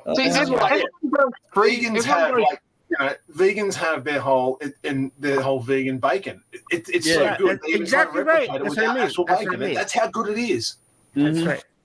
Bacon is amazing. Everyone's pushing for free range, but I think if you've got a nice life, the last thing you want is a bullet in your head. Now, if you're living in a cage, you're just fucking want kill that me. bullet in your head. Yeah.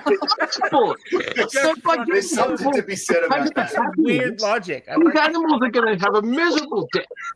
Whereas if you're living in a cage, you're welcome. Considering this whole concept album thing is full of bleak albums, if you ever write a concept album, I'm curious as to where the fuck you're going to go. My concept album is going to be focusing on the life of a caged chicken. Watership down, had some fun. We need to write this album, Dave. Seriously, it's gonna happen. Fuck. As a hunter, I have the background knowledge, so I know. Here we go. So I can give you all the insight. I'll go for the emotional context of a chicken being caged in an egg-laying machine, and abusive parents. That's what you need, like the Crimson Idol and shit.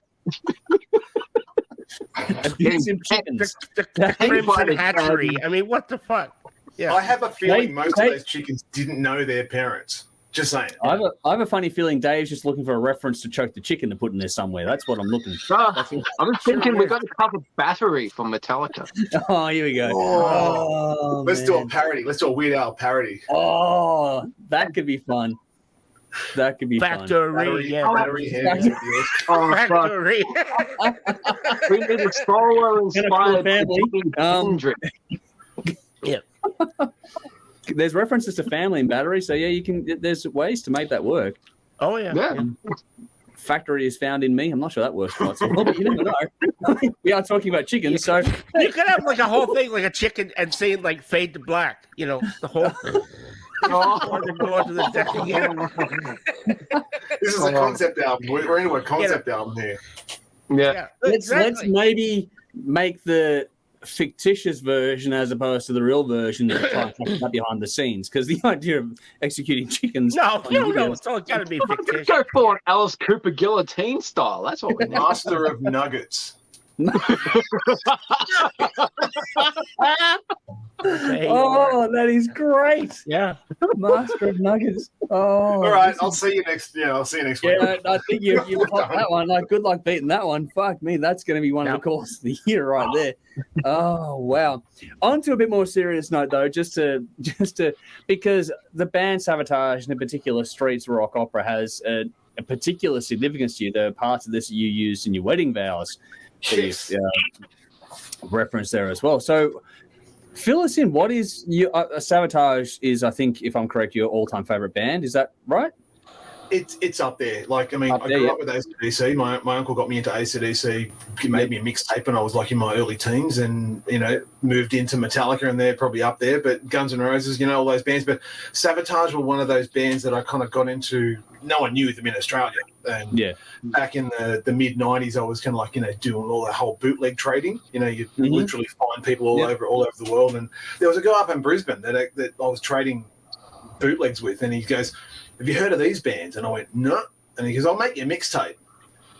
In the days of the actual mixtape, the TDK mixtape. Yeah. And one side was Dream Theater, and the other side was Savatage, of his favourite songs of those two bands. Wow. And honestly, Dream Theater didn't do it for me. There was well,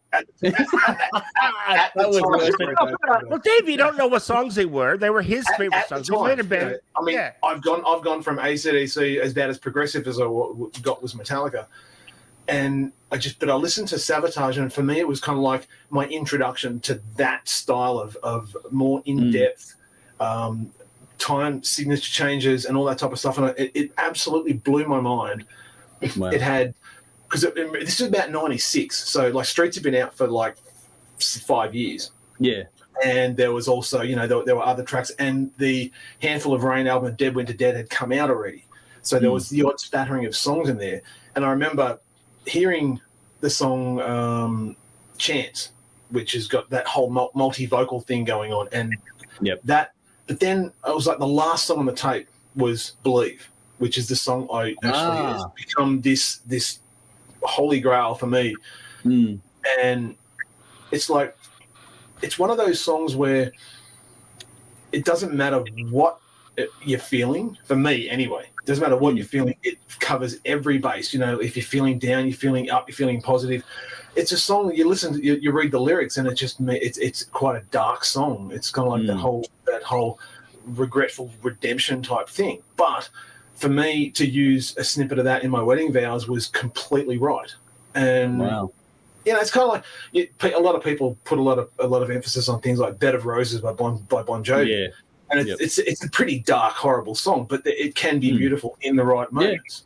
Yep. And that for me, that was my introduction to Savatage, and I literally went down into Sydney, because I used to live out the southwest of Sydney. Went into Utopia Records, spoke to Paul there, the fellow that started Utopia Records, and he was a big Savatage fan. I bought Streets, I bought Hall of the Mountain King, and then it was just one of those journeys that made everything click for me, and they were just an amazing band. I don't love everything they've done. I'm not one of those sort of fanboys. But there's so much of their catalog that just resonates with me. It's crazy. Not making awesome. Fight for the rock here. Fight for the rock. No. Which is interesting, because I was knowing that they were going to break up after that album. John, the lead singer, was going to go off and audition for Black Sabbath, and Chris was going to go and audition for Megadeth in '86. And like in the whole sliding doors thing, if that hadn't happened, we wouldn't have had Hall of the Mountain King and Gutter Ballet and Streets and all these other albums. Absolutely. Yeah. But then again, what could John have done in Sabbath? It could have been amazing. Yeah. Well, what could Chris have done in Megadeth? Like, fuck. He's just an amazing. Was an amazing musician all around. One of my favorites. He's up there for me. He's up there with Rhodes. That's how much I've loved him. But speaking of Rhodes, I don't mean to comment. That looks like a '74 reissue custom Les Paul. Is it? Sort of. It's a Bernie Japanese. Make on the Randy Rhodes. That's why I bought it. So Rhodes was a '74. Yeah. So this is a 91 issue that was a Japanese made Bernie replica. It's a beautiful out here. Sorry, guys. I had to say something because I was looking at that and I was drooling over that. Yeah. I was drooling. I was like, yeah. What's that? Am I getting poison? Yeah, that's poison. Open up and say, oh. Yeah. Oh, nice. Power of the Night. Power of the Night, signed by John O'Luva. It's hard to see, but you can kind of get the. Yeah, you can see it there. Yeah, that's cool, man. Very cool. Here's the tough question for you. It's like, choose between your kids. What would be the pride and joy of your collection between your gear and your records and your signed stuff? What would be the prized one? To be perfectly honest, see this little, where's the that one right there? That one, yeah. Little single right there. Yep. Oh yeah. What is that? Virgin. This is the Can I Sit Next to You Girl? Oh wow. Rockin' in the Parlor, Dave Evans. Wow. Single. It's actually, you can see. I don't know if you can see. There's an A. I'll bring you up into solo layout, so it might be a bit easier. Yep. See the you can see the A in the background of the black. That means that basically it shows that it was a promo version of it. Wow. This thing's worth. The last one that sold online was about $1,600. Oh. Wow. I picked that up for $1.20 at a record shop in Campbelltown because they had no clue what it was. They had what they had. Yeah, they had no idea. Amazing. This would have been in the mid '90s, and I didn't even know what it was at the time. It was $1.20, and it's with that to me is just like the holy grail of all the things that I've got. I got the Aussie thing signed. I've got I saw Metallica twice in '98 where I got to go backstage and get the meet and greet pass and that type of stuff. Wow. But nice. for some reason, this is just really special to me because it's kind of like the way I come across that record and Dave Evans is a complete and utter narcissistic tool, but yeah, well, we've had a run into that one. It's the history of this band that was exactly so iconic in my life. So, no, that's impressive. No, thanks for sharing, because there's always that thing like we've had Jeff on, like Jeff's first appearance on the show many years ago was showing his collection of Rush stuff. So getting people to talk about what they love the most in their collection is always a really cool thing to have out there. So no, really appreciate you taking a moment to share that with us. That's really, really cool. Let's get into the nitty gritty. Let's talk about Streets or rock opera with you then. What is it about this? Because I'm assuming if we were going to give you a choice between Sgt. Pepper's or rock opera, you're going to go with the rock opera. Is there a debate there for you? Like, I think I mentioned it online. For me, I completely understand the impact that Pepper's had, and for me as well. Like, that album is my mum's era. So she was big into music, and I grew up with the 50s and 60s kind of rock and roll stuff. So, the Beatles was a massive part of my growing up, and all those songs on those albums I listen to and absolutely love. So I've got such a fondness. Honestly, I didn't know that even it was considered a concept album till we kind of started talking about it you guys started talking about through the stream. But it's like, I get why it's a concept. It's like them pulling away from the mainstream and just creating this fictitious kind of persona type thing. So it's not really a concept as such. And even John Lennon's come out and said, all the songs he wrote for the album had no intention of it being any kind of thing. But it just kind of worked because of the visual and everything. Yeah.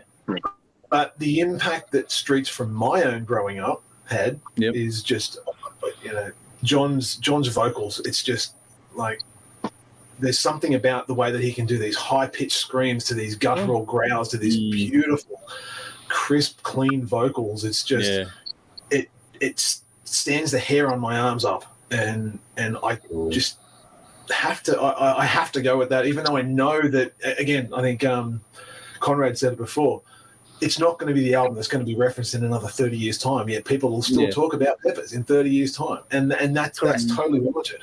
But for me, I would choose to listen to Streets 10 times, 20, 30 times over once for Peppers. Nice. No, good point. Yeah, good point.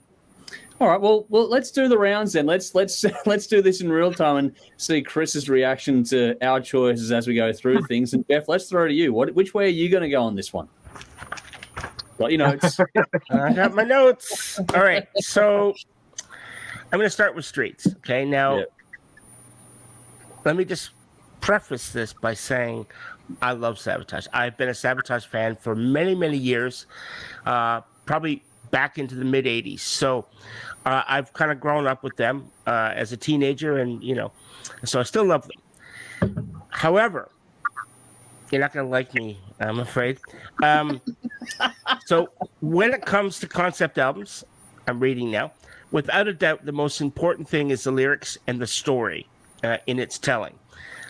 Epic music accompanying mediocre lyrics, song storytelling would fall flat. Now, that is not to say what is happening here. The lyrics and the story, however, are the weakest portion of the Streets for me. I find that the music is just absolutely superb. And John Oliva's vocals, his vocals, he's singing here is in fine form. In fact, it may be some of the best singing that he's done on any of the albums. And he doesn't hold back. And so we're treated to some of just absolutely amazing lyrics and singing. Now, Chris Oliva's guitar playing is phenomenal, as always. And there's a reason why he is one of the most underrated guitar players of all time. And one of my personal favorites. And you only have to listen to him to know that he's done something special here. And he was taken far too soon. Unfortunately, that is where my installment ends. Okay. I found the entire album listening experience in this, I guess probably, I don't know how many years it has been since I've listened to this album. And I said, I love Savatage, but this is not one of my go-to albums. And I actually found it tedious. Sorry, this is the 21-year-old Jeff listening to this as I'm talking. But not from a musical standpoint. For me, it was purely lyrically based. And I found it almost... some of the lyrics, now you guys are really going to fucking hate on me. I found them juvenile, to say the least. Really? Yeah, I didn't find the story interesting at all. And there was nothing really that I was listening here outside of the music that would make me want to return to listen to it again. Oh man, I'm going to rip your. I know you are. I know you are. And I got no problem with that. So I know you guys. So look, I remember listening to this when I was in my early 20s from a friend's LP. Right now, having been a fan of the band previous to that,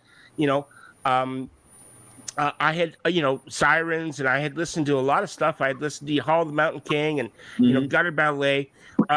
So I was really looking forward to listening to Streets, and then I remember listening to it, and I don't really remember much. I don't remember after listening to it that time at my buddy's place. I don't think I ever listened to it again. So it didn't strike me as a chord. But it's not a bad album by any measure. That's not what I'm saying here. It just didn't click with me. It didn't resonate. Now, obviously, it clicked with you and it resonated, and that's fine. We can't all love cheeseburgers. Some of us do, some don't. We all love bacon, though. We all agree on that. Bacon. But yeah. Yes. But Bacon, the great unifier. That's right. Look, for me, when it comes to Savatage, I'll stick to the more familiar stuff that I actually love, like Hall of the Mountain King, Gutter Ballet. When the Crowds Are Gone is one of my all-time favorite songs of anybody. That song is just fucking phenomenal. The guitar solo in Gutter Ballet is one of my favorite guitar solos of anybody. That guitar solo gives me shivers and goosebumps, but this is a different album, of course. So that's the albums I'm going to stick with. I'm sorry if I pissed off a lot of people out there. It just didn't resonate with me. And I'm listening to it all these years later. I realize it still doesn't resonate with me. So, and that's just the way it is, sometimes, Now, as for the Beatles, I wrote out like pages of stuff, and then I scrapped that because I realized Sgt. Pepper's Lonely Hearts Club Band. When you look up the word epic in a dictionary. It's got a picture of this album beside it. Okay, and so that's the reference point. Now, what could I say that hasn't been said a gazillion times? Absolutely fucking nothing. So it's just an amazing album. It's epic. Standout tracks, all of them. This album is perfection. Now, if I had to pick one song, if I had to just pick one song off that, it would have to be A Day in the Life. And that to me is just fucking amazing. Yeah. And I don't have even the words to describe the epicness of that fucking song. But this album, it's a perfect album to me. I mean, this may not be the greatest album of all time. I'm not saying that. But it's as close to perfection as you're going to get. So I don't know how even going forward, how am I going to not be able to not vote for that album going forward? Because all the other albums, you've set the bar. I have set the bar. But there's some other albums in there. I think everyone knows my Desert Island album, and it's not this. So, so I'm just going to leave it with that. I think this album, obviously, the Beatles wins for me. And it set the stage for just about every band to come after it. If it was the first concept album, it's a loose concept album, conceptual, whatever you want to call it. I think I read something that they were trying to write an album that it was like wasn't them writing the music. It was like they were stepping outside themselves. And so that's pretty cool in itself. But I'm sorry, Savatage fans. I love them, just not today. So all right. Well, just for everyone's references, I did put them earlier on in the stream, and there's also in the description box, but I did just link in again reference tracks for everyone to check out. So I put Savatage, Jesus Sayers, and Beatles A Day in the Life, which is kind of fitting with Jeff talking about that. I just put them in the comments before. But Dave, are you going to make it? We've got Conrad and Jeff going with the Beatles. You're going to make it 3, considering I know how much Julie's going to kill you if you don't. Well, we'll see. You know, it's second week into the concept albums, and have you noticed how personal it's become already? These albums resonate a lot more than the average album with people because they're life stories. You know, it would be interesting to see Sgt. Pepper up against Tommy. It would be fucking fantastic to hear Streets up against the Crimson Idol because those stories are very, very similar. They would be good. You know, they would be good battles. Hearing Chris's stories, you know, having lyrics written into your wedding vows. I had Trivium lyrics written into mine. It was fucking great, and I had to have that as part of me.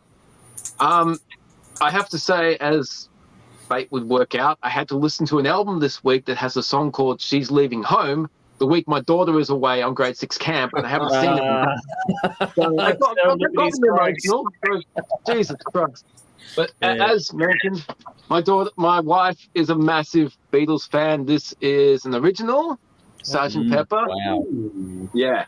No, this is a record. This isn't the fucking hipster vinyl shit that's released. This is a record. Is that actually original from way back in from '67? Yeah, because one of her friend's mums gave her that. Wow. So do not put your address on stream. You'll get fucking broken into and robbed. Do not mention that. And break Holy fuck. Yeah. I'm not telling anyone where you live, Dave. That's it.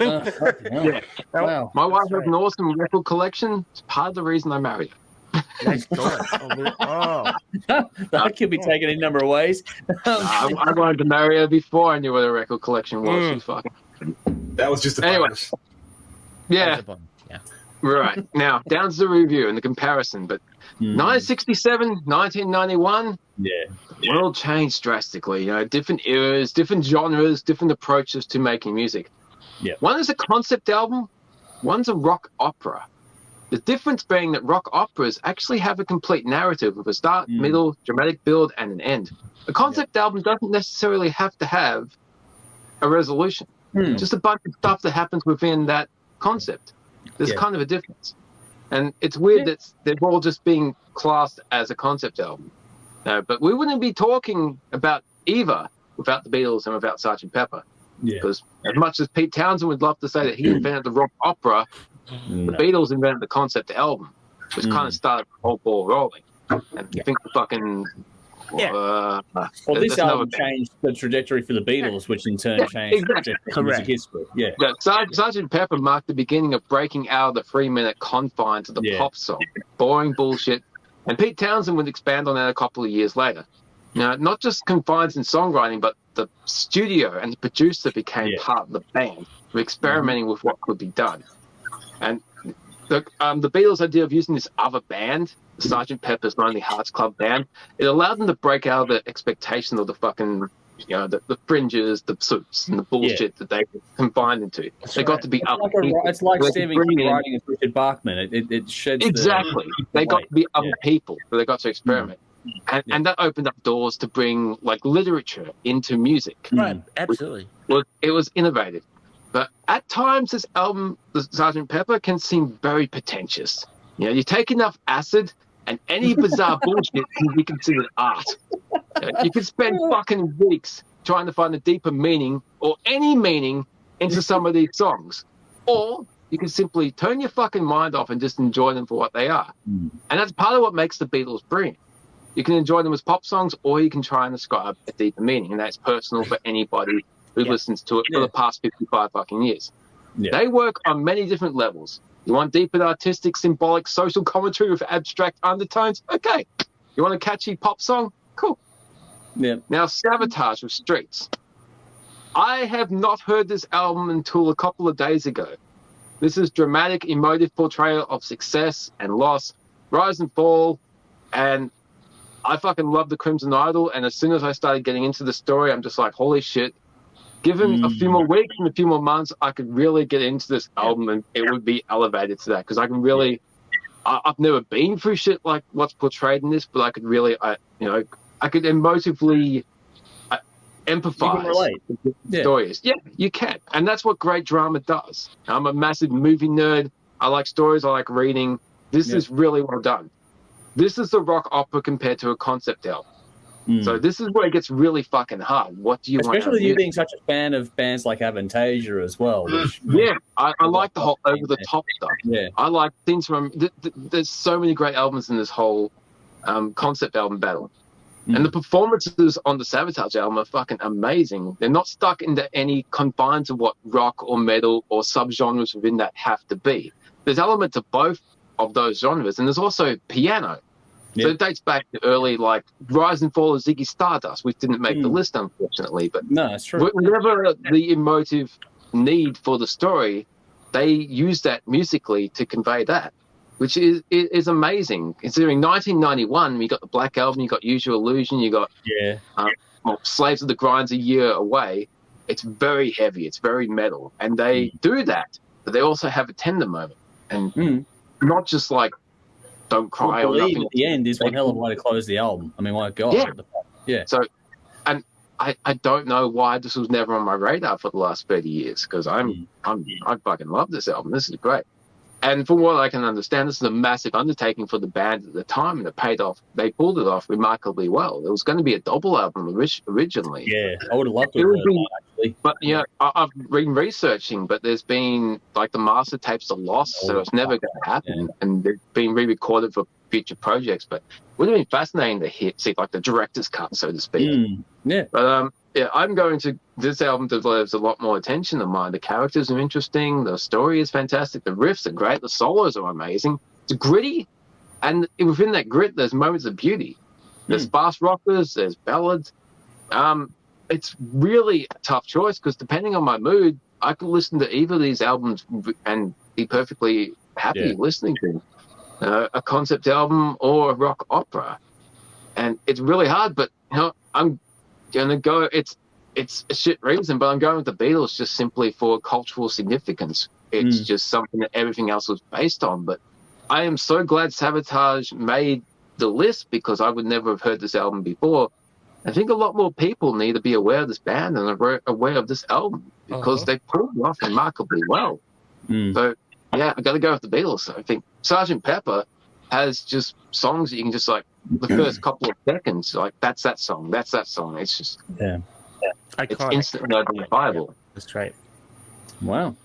There we go. Well, it's a fait accompli now. It's a matter of if it's a clean sweep or not, basically, at this point in time. But for me, Sgt. Pepper's is just one hell of an album. It's so important to musical history. Just, like Tommy last week, both of those albums, we're Sgt. Pepper's began, Tommy sort of picked up the journey and carried it on. So those two sort of, you don't have, like, you have Sgt. Pepper's, but you don't have Tommy without Sgt. Pepper's. You don't have a lot of these albums without both those albums beforehand. So this one, you know, when I rated Tommy as being culturally important, this one takes on even more so, because this is really the beginning of it all, even though it's not strictly the most driven or concept-based album.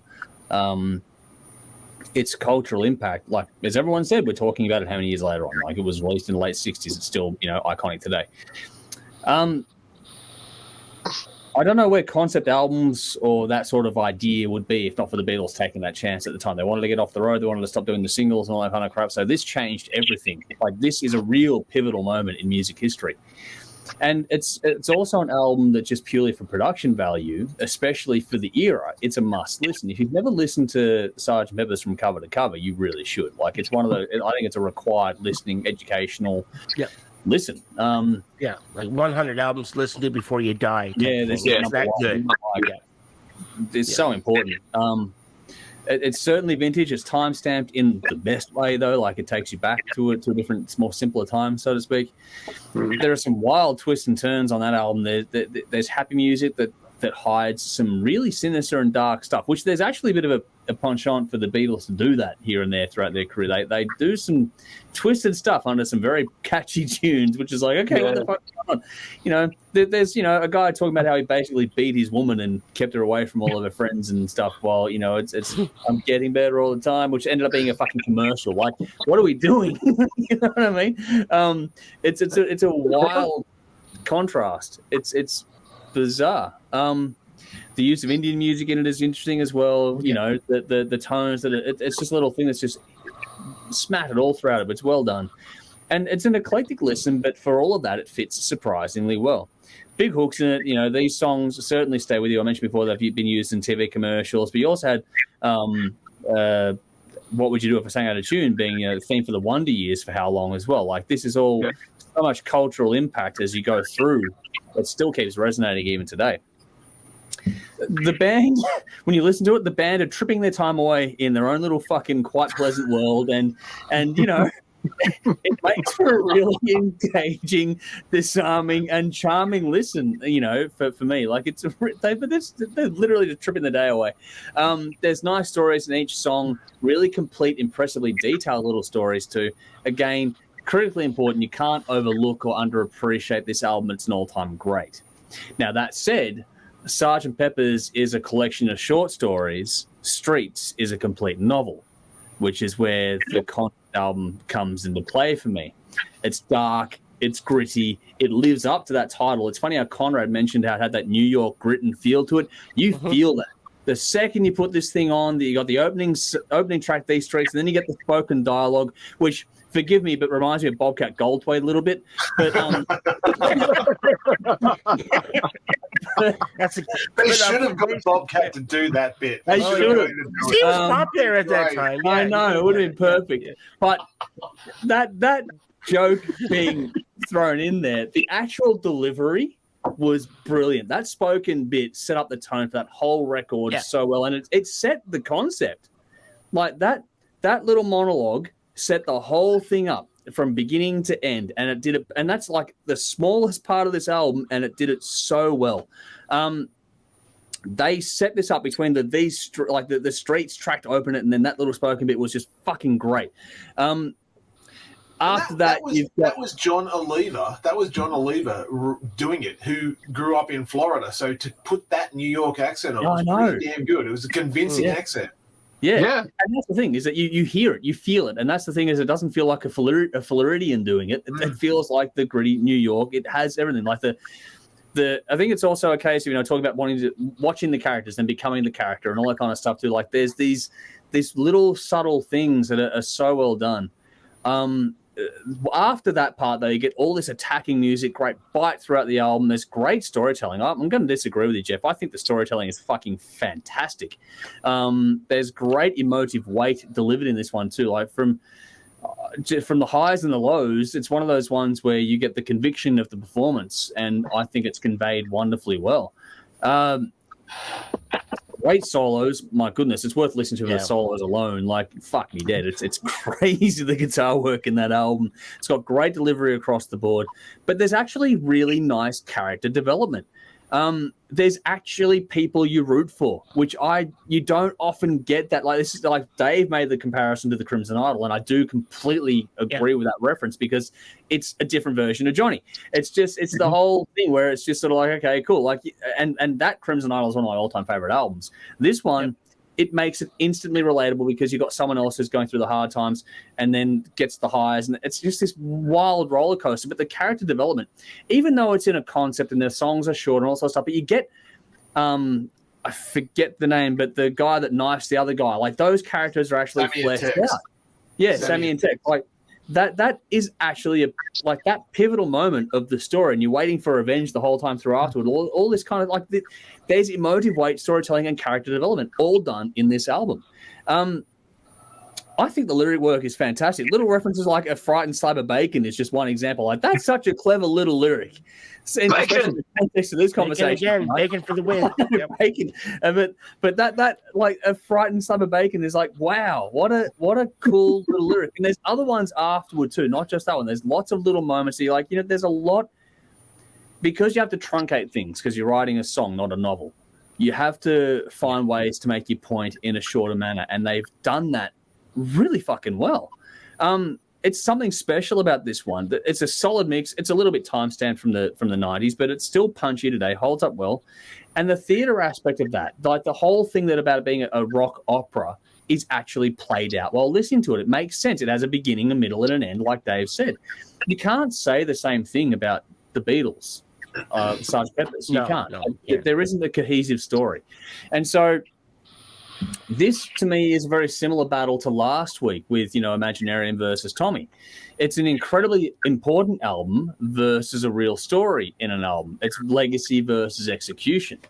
And so while I love both these albums to bits, which actually makes this a hard choice. It's not like I was listening to them back and forth, and then I sat down with the headphones last time, put them on back to back, and just sort of dove into them both. And it's actually really hard because the Beatles songs are just iconic. And yes, everyone knows them and everyone loves them. They have their important place. But the Streets album is full of just great storytelling, and I loved it from beginning to end. It didn't drag for me at all. So in this context, like last week, I'm going to choose execution over legacy. I am going to go with Streets on this one. So it's not just a clean sweep. So there's one for you, Chris. It's not just a clean sweep, but I am going to go with Streets.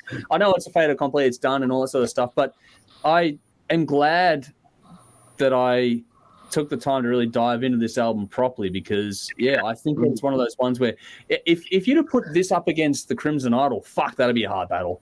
Like Dave's idea of that versus Crimson Idol and Tommy versus Peppers, those are like, whoa, fuck, what do we do? But for me, any of these 10 albums are fucking fantastic. Oh yeah, there's no bad albums, and it's one of those things where I hope that people watching this who haven't listened to this album give it a chance and give it some time because it's worth. They're both great, so listen to them both. Exactly. Okay, none of these are terrible. None of these are terrible albums. These are the top 10 voted by the audience. They're popular for good reason. They are very good albums. It's just a case of yes, okay, fine. This time around, Savatage unfortunately get knocked out. It could make a great movie. Actually, it could be adapted. Oh, you could make a movie of it. Absolutely. I thought they did do something. There was, there was something. But look, even though it didn't resonate with me, it's still a great album. It just didn't resonate with me, and that's all right. Like, that's just I've read books that I just thought were just okay. I still read them and enjoyed them, but I didn't love them. But no, it is what it is. Though. That's what the point of this is. It's just to go through and have some fun. It's ultimately what are we playing for? It's just a bit of fun. Like at the end of the day, it's just fun. Absolutely. Sitting there, having a drink, talking shit. That's all it is. It's just a bunch of morons having an opinion online, like everyone else does. Like that's all it is at the end of the day. That's all of us. Hello, do you watch us? But this is the fun part of it all. So for me, I'm glad it wasn't a clean sweep. I don't think we ever really do get a clean sweep. That's the cool part about doing it. Never have. Which is awesome. But what was get ready it? for next week. Sorry? 3 versus 2? Was that what the final score was? Yeah. It was 3-2. So it was very close. I don't count. I'm just a ring in. Yeah, but if it's that case, then it's 3-1. So take your pick. You know, like it doesn't matter. Look, I'm regular glad that Streets didn't get completely smashed. I mean, look, it deserves to be here. Yeah. And it, you know, and so it does deserve. Like I feel bad because I it sounds like I totally shit canned it. No, and you didn't.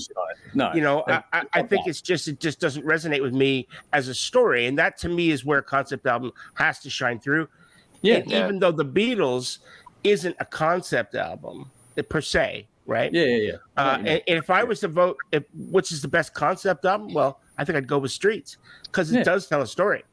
Yeah. But for me, I couldn't do it. You know, yeah, no, it was one of those things where I took it on the merit of, you know, what makes a concept album, and to me it was the storytelling, the drama, and all that sort of stuff that Streets provided over what the Beatles did. And that's not to dismiss anything about either of these albums, but it's just, you know, each person comes at this from their own point of view, and it'll be different next week as well. Like it's all fun and games. It's all silly. Now, speaking of next week, just for the record, this was tune in next week to see my heart break. Yeah, Dave's going to struggle. This week was number 7, the 7th seed versus the 10th seed. Next week we have the 1 seed versus the 9th seed. You want to watch Dave's heartbreak? Next week it's Queensryche Operation Mindcrime coming up. The one that beat out last time around. This is Nightwish Imaginarium up against Queensryche. So Dave's going to struggle, and that's actually possibly a harder battle than you might think. I'm going to fight a good fight. God damn it! I'm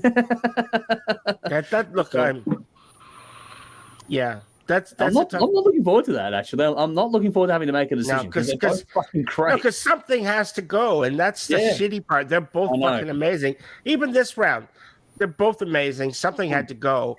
You know. So it's just one of those things. Every round is kind of sad. It is like that, unfortunately. There's a few more painful ones that are coming up too. Yeah. If there was nothing at stake, it wouldn't mean as much. If that makes sense. Like there's that's exactly right. Yeah. I'm dreading at some point Sgt. Pepper's going to go up against Scenes from a Memory or Imaginarium, because Nightwish and Dream Theater are my bands and the Beatles is my wife's band. Yeah, you're screwed if that happens. Yeah. Am I going to be sleeping on the couch coming up? Yeah. Dave's in a different chair. What were you going to say before, Chris? So what you guys are doing here, like, I mean, for me, is Mindcrime was something I grew up with, and Nightwish I've just in the last several weeks have become a lot more familiar with, especially that Imaginarium album. Yeah. Awesome. Other people are the opposite. You know, some people hear something, they hear the other things, and you're actually making people listen to these different albums that they may not have heard before. And you know, I'm one of the ones that suggested Streets as part of the whole concept when you guys were asking for the concept albums. Yeah. And I'm thinking this has never got a chance, but I'm just glad that other people got a chance to listen to it. Yeah. I'm glad I got to listen. That to me that's my job done. It didn't get through, but you know, it's like the fact that you guys listened to it and absolutely, and you know, just that's my job done. Well, thank you. I'm glad you did put it up because I got to listen to it again. Now, like I said, I haven't listened to it in years and years and years. It didn't resonate with me, but musically, if you just turned off the vocals, and I love John Liver's, you know, his vocals, his sounds amazing. I just didn't like the content, and I'm sorry. That's just what I found unique about this one was how you got different vocal performances to represent different characters. That was cool. Yeah, absolutely. That's hard to do. That's exactly. Has that vocal delivery where, you know, he's got so many different sounds and timbres to his voice. Yeah. What was interesting was that I only learned recently that I thought that and we talk about Chris Oliva, you know, rest in peace, brilliant guitarist, but another person who's recently passed on in the scheme of things is Paul O'Neill. Now, Paul O'Neill is a guy that actually I didn't realize until recently he had written the entire Street story. Yeah. Back in 1979. And it was Chris Oliva who found it in a drawer with music written. And it was originally going to be the Gutter Ballet album, and the title was going to be called Gutter Ballet. And they worked, and when the Crowds Are Gone, which is one of the most incredible songs ever written, isn't it? Was going to be on the album. They didn't feel they were ready to do a concept album. But the actual story that Paul wrote in 79, which is closer to Sgt. Pepper's, was actually going to be the album called Gutter Ballet. and they weren't ready for it at the time. But it's pretty impressive, thinking about that it was just a story and a set of songs that Paul had sitting in a drawer that he'd kind of discarded over the years, and both of those two guys, who are no longer with us, have left us with this album that I think is one of the most amazing albums ever. So, which is a legacy in itself. Yeah, which is fantastic. No, well done. I'm glad you put this forward, and I'm glad that it got to have enough sort of popularity out there as well that it got to the top 10. I mean, that says something for the album itself. Out of all the albums people could choose from, they still made it to the top 10. So that's no mean feat at all. It's done very, very well. And yeah, I'm glad. I've never heard it before, so be listening. I'm glad this is educational for us, but also for people watching or listening to the show as well. Like that's the whole point. It's just meant to be a bit of fun. We talk about stuff that gets us all fired up, and hopefully gets other people sort of to invest their passion in music, because I think it's one of the best things ever in the world, and the the history of the human race is music. So I love this universal language. Yeah, that's it. It's more important than mathematics to me, but hey, that's just me. Let's go through some comments here. When you jumped in, Chris, a guy has gone, oh my God, it's Hetfield. So I don't know how often you get that, but you get that one. I get that a lot. I don't know why. Can we call you Papa Het? Is that what we're going to do? I don't know why. It's just like, all right, what do we got here? So that's all it takes is one fucking bad day when it comes to the animals, I imagine. So Vinny says, imagine an album, songs to purge your pigs to.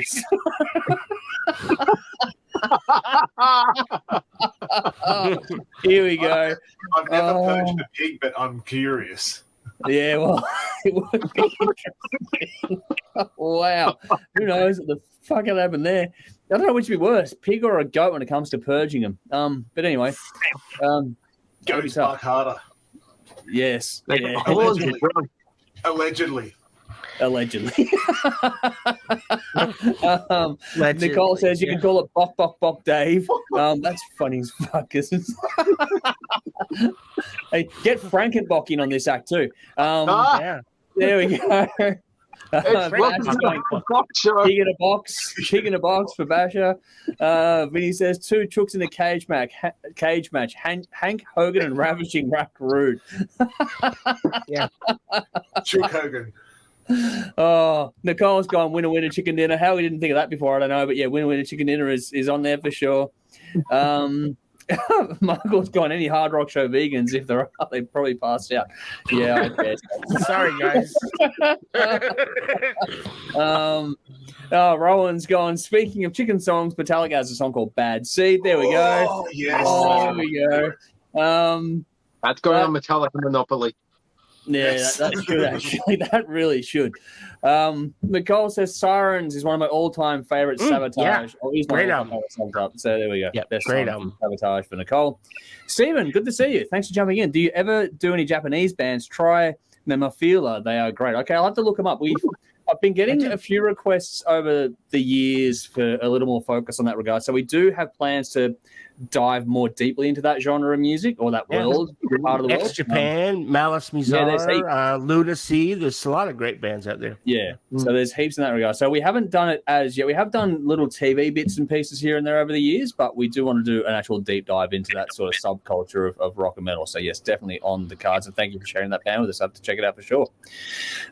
Lee's jumped in to say, rest in peace, Chris Oliver. Streets remains on high rotation since purchased as a pimply-faced teenager from Metal from Melbourne on release in 91. Nicely done. Yes. I still remember I was on a high school excursion. We were at Beatles Streets station waiting for ages. So a bunch of us just fucked up to Banana Alley. Went to Melbourne for about half an hour. That was a good day. It's a good place. They had some great stores back in the day. Unfortunately, I get the same things anymore. Not the same experience. Not the same world. Time moves on. No. Rowan says, as someone who listens to more concept albums than anything else, but who doesn't listen to the lyrics, I respectively disagree with Jeff's assertion about the importance of story and lyrics. No, I think to rub salt in the wound, he spelt your name with both ways there. So. He covered his base. He covered his base. He did that on purpose because he knows how my name is spelled. Yeah. That's okay. I get it. Twist. Not paying attention to lyrics there. No, That's the point. Good, mate. Michael says one all Dave looks primed, so there we go. It's when we have the score going on there. Darren said juvenile lyrics. Have you listened to the Beatles? There's a lot of nonsensical stuff, and I'm a fan of theirs, so there we go with that one as well. I don't know if it's juvenile though. I mean, it's.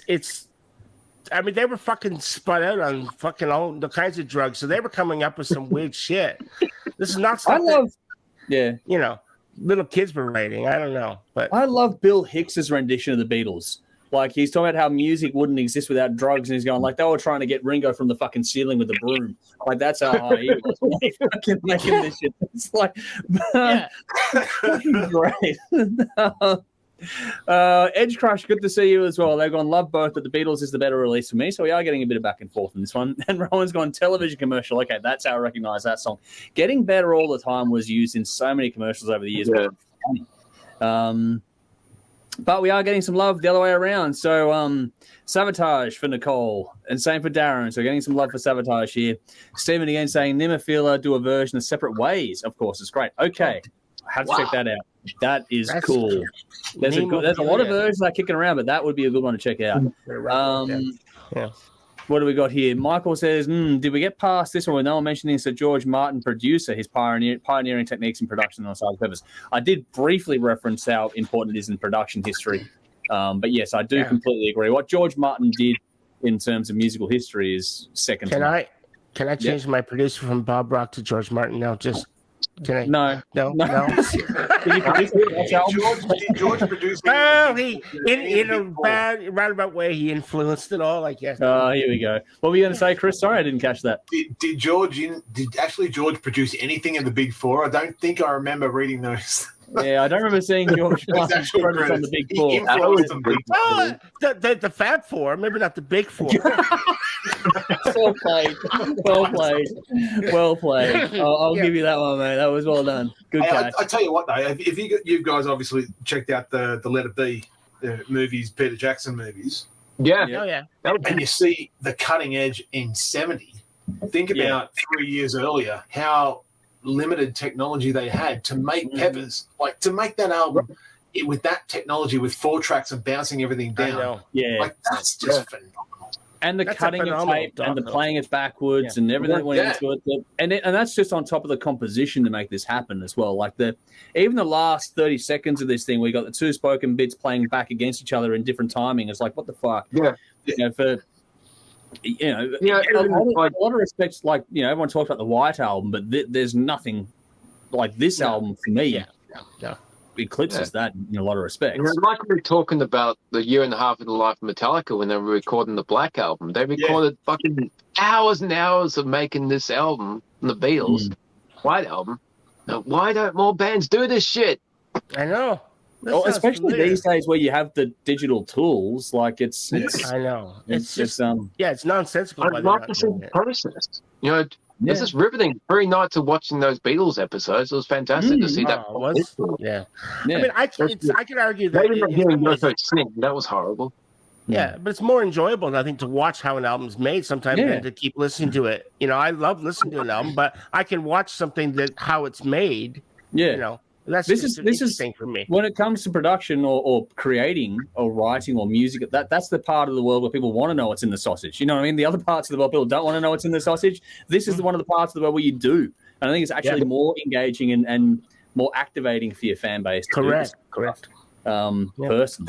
That's a question I've asked people many years. It's like, what's your fly on the wall moment? What is it? Yeah.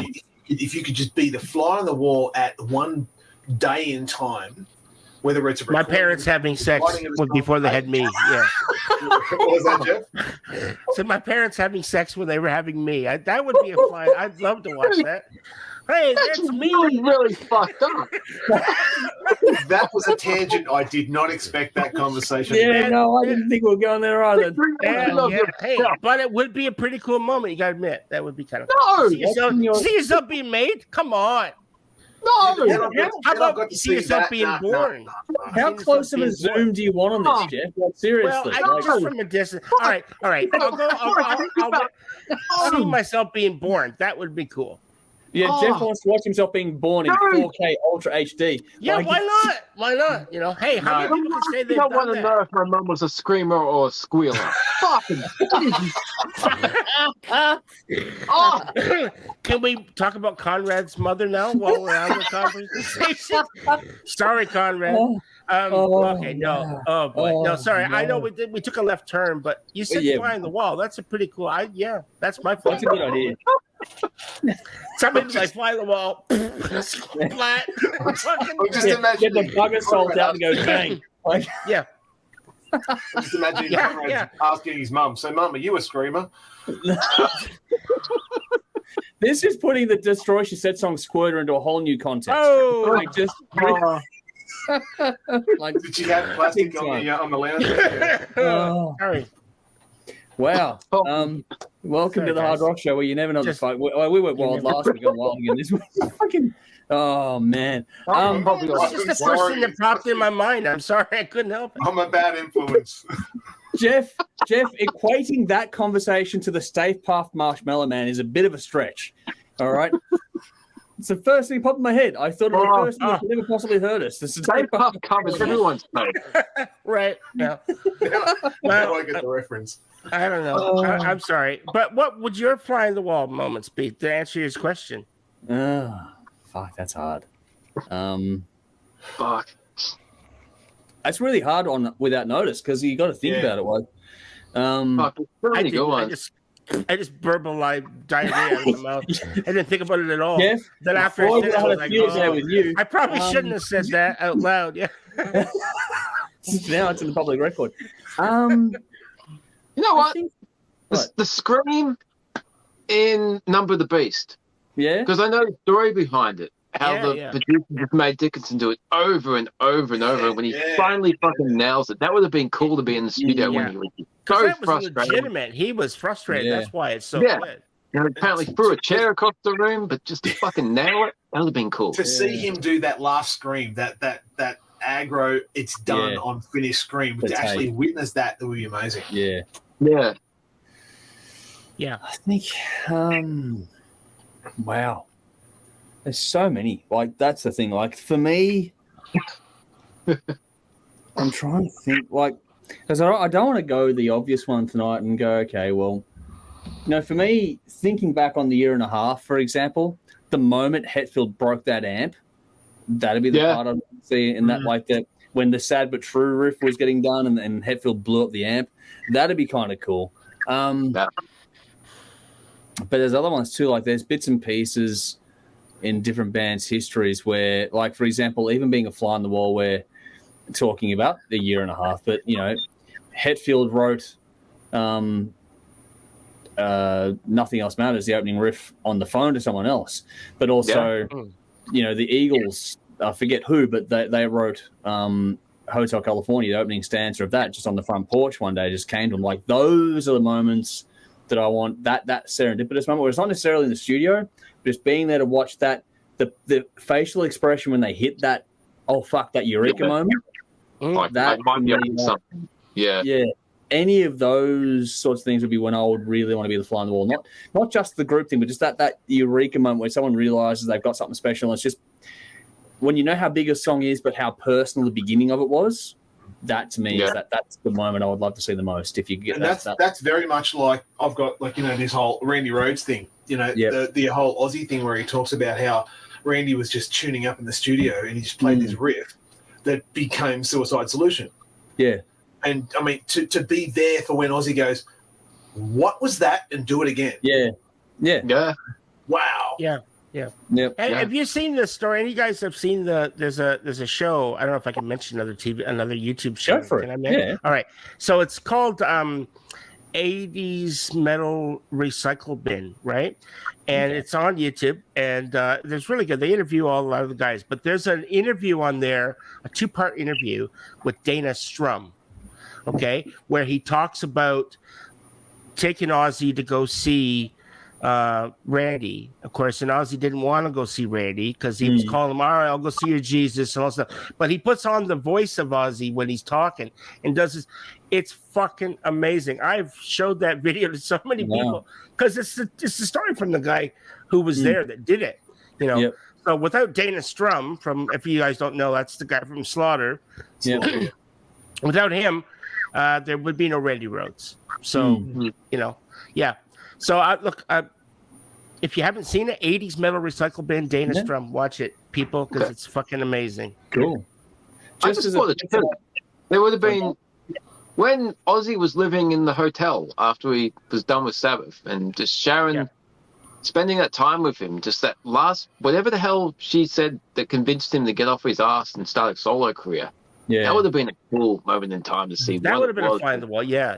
Another cool thing was to get Ozzy motivated again. Yeah, just thinking on this, changing gears, but thinking on this too, like that moment where someone's auditioning and the chemistry clicks. So, for example, imagine being in the room when Dio was auditioning for Sabbath. Time they rehearsed. Or when they really came in to audition for Kiss, because we all know that story. That would have been that just gelled. or that moment when Aerosmith all get out of rehab before they start permanent vacation. Yeah, just that moment that they start playing together again. It's just so many, isn't it? There's so many. Cool that's moments. The thing. Like you could go on and on with this. That's an interesting conversation, Chris, that you brought up there. You can go on and on. Like there's just so many. What made me think of it was watching the Let It Be documentary when the big promos were when Paul's just sitting there with his bass, just knowing he's got the pressure to come up with another song. Yeah. And all of a sudden you just watched Get Back unfold in front of your eyes. And you go, George was in. Yeah, I remember that. That was the moment that song 20 seconds earlier it didn't exist. Yeah. Now, that's amazing they captured that too. That was fucking great. Yeah. Unbelievable. And this is why this is exactly why bands should capture as much as they can, because how many years after that band has folded has this footage finally seen the light of day, and we're all getting to experience this moment together. How many years later on? As soon as it was about there's going to be the release, the fucking world stops. Just like the Beatles, unseen footage. Everyone needs to see it, and they did. That was the music equivalent of the Michael Jordan thing that was on Netflix during everyone's lockdown. Like that was. That was the music equivalent of that. So if you're in a sport, you had the Michael Jordan on. If you're in music, you had the Beatles Get Back. So it's just as important to just. Another cool fly on the wall moment when they were recording Appetite for Destruction and Axl was nailing Steven Adler's girlfriend. I knew you were going to fucking bring up Guns N' Roses into this somehow. The rest of the band's like, no, Steven, trust me, you don't want to go in there. Why not? Just trust me, go do some heroin or something. It's all cool. Axl will be out. And he did, He did, yeah. But I remember reading an article many years ago, like when Guns N' Roses, like I don't even know if they were just released Appetite or whatever, and this article was talking about all the people that helped them make the album, and they said in this thing was that. Like everybody fucking hated their fucking guts, but they helped them make the album. People couldn't stand them; they were just assholes. They, I'm not gonna, that's just the way they were. But what came out of that was Appetite for Destruction, which is one of the greatest albums of all time. Yeah, that tension can sometimes, like Dave and I went through the Aerosmith discography recently, and that tension between Tyler and Perry is pivotal to that band as well. So that tension is sometimes incredibly important. I'm going to go through more comments so we can start putting a bow on this episode tonight. But back to the production credits there with George Martin. I guess Michael followed up with, I guess that's why it's up there, often considered as one of the best albums of all time, which is absolutely true. Lee, you're welcome. He's gone. Thanks, Andrew, for giving Savatage some love. You're more than welcome. Definitely have to do that. Rowan says, how is Imaginarium coming up again already? Because what happens is when we do these rounds, the bottom seeds basically have to fight their way through. And so the first 2 rounds have to sort of come into the swing of things. I have looked at it, but the problem is if I try and bump it out by like a week, it means they sort of come up again really quick again later on as well. So there's no way to really win it in the way we've got the format going on. It's just it comes up quickly. But the week after that will be completely new. Don't worry about that. Darren says Paul O'Neill pushed for this. What do we got here? Basher says the Beatles for me. I can't see all the comment, unfortunately. The Beatles for me, I believe Paul McCartney had a lot to do with making of this album. He was the only Beatle prior to this album not using drugs. However, he was not getting creative and decided to use LSD, and wow, a classic album was born and going strong to this day. Favorite track of Day in Life, it was decided to leave out Strawberry Fields and Penny Lane. They were released as singles prior to the album. I love Strawberry Fields, Penny Lane, and if included in the album would have enhanced even more. Unfortunately, I can't get the rest of the comment from Facebook, but yeah, that's I do love where you're going with that sentiment there as well. Sally has gone, what a compliment. I'm not sure which one that was reference to, but there was compliments there. It's like 20 minutes ago. Was it my fly in the wall moment, maybe? No, I'm not sure, maybe. Probably not. Probably not. Vinny's gone, Houston, the bacon has landed. So there we go. Michael says, Metal from Melbourne, still just as angry to knock down the original shop for the Fed Square build. Yeah, that's unfortunately how we work in this country. Lee says, I was playing Bill Hicks with my boys prior to the show. Musicians on Drugs segment is superb. There is a tattoo on my wrist which is related to Bill Hicks, so there's it's a pivotal one for me. His way of looking at the world I love. So yeah, love Bill Hicks. Darren says, now I understand Jeff, you sick freak. Yeah, there we go. Getting some love. Followed by Sally going, on, Jeff, that's weird. Come on, Dad, give it to her. Give it to her, Dad. That's the way it's done. This is like the different version of Stuart going, Mum, Mummy, Mama. That's the way I could say. I could literally go, the best part of me ran down the crack of my mom's ass. I could really say that. I could actually see it, you know. Yeah, but, you're getting really specific, just so you know. Yeah, you know. I only lived once. Wow. Darren says, well said, Michael, loved that store. So backed up to the Metal from Melbourne. Vinny says, I'm literally traumatized by Jeff's reflection. Everyone's mother has suddenly become a hot topic. Sigmund Freud would have so much to say. Oh, man. This is literally our fucking fourth wall into Bill and Ted, because they went back and got Sigmund Freud. Can you imagine Sigmund Freud watching this shit right now and analyzing us for spending... He'd be in rehab. He'd be in fucking rehab. I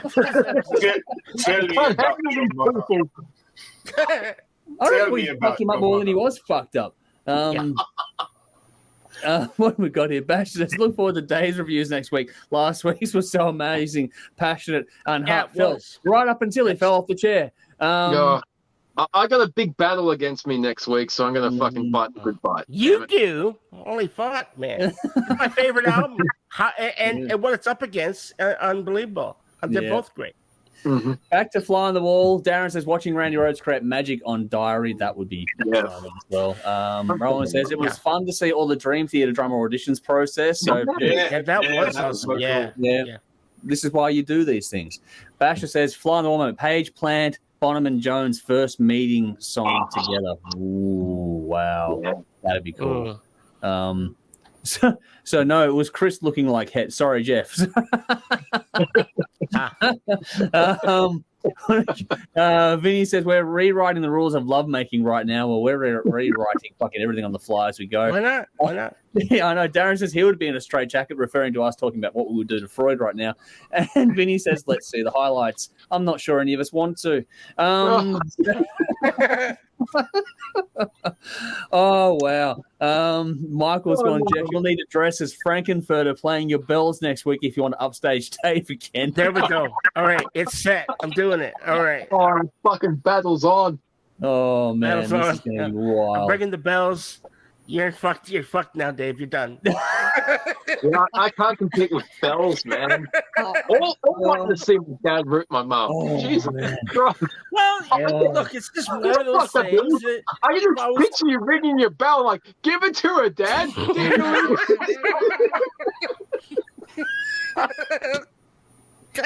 to her, Dad. Wait. No. The Kevin Melody Willison wheeling around the other side now and takes on a real new meaning at this point in time. Oh, wow. And then I find out that my dad wasn't actually involved. Yeah, that'd be the fucking argument, wouldn't it? Mailman? Your Who's the dad was the fucking one mailman? filming. Yeah, Yeah. exactly. I was wondering why Your your dad's dad running around with an 8 looked mil. like my own man. Yeah. He's got the Super 8 on the shoulder. Oh wow! Oh, wow. Yeah. Oh, fucking hell. What do we got here? Basher says Floyd would write a book on this program. The rate we're going, a series. Vinny says, I imagine my very short dad mounting mum would be like a scene from Blazing Saddles. Oh, man. Oh, I don't know if we can top that one. I'll tell you a Darren story says- about that sometime. What? No, not now. No.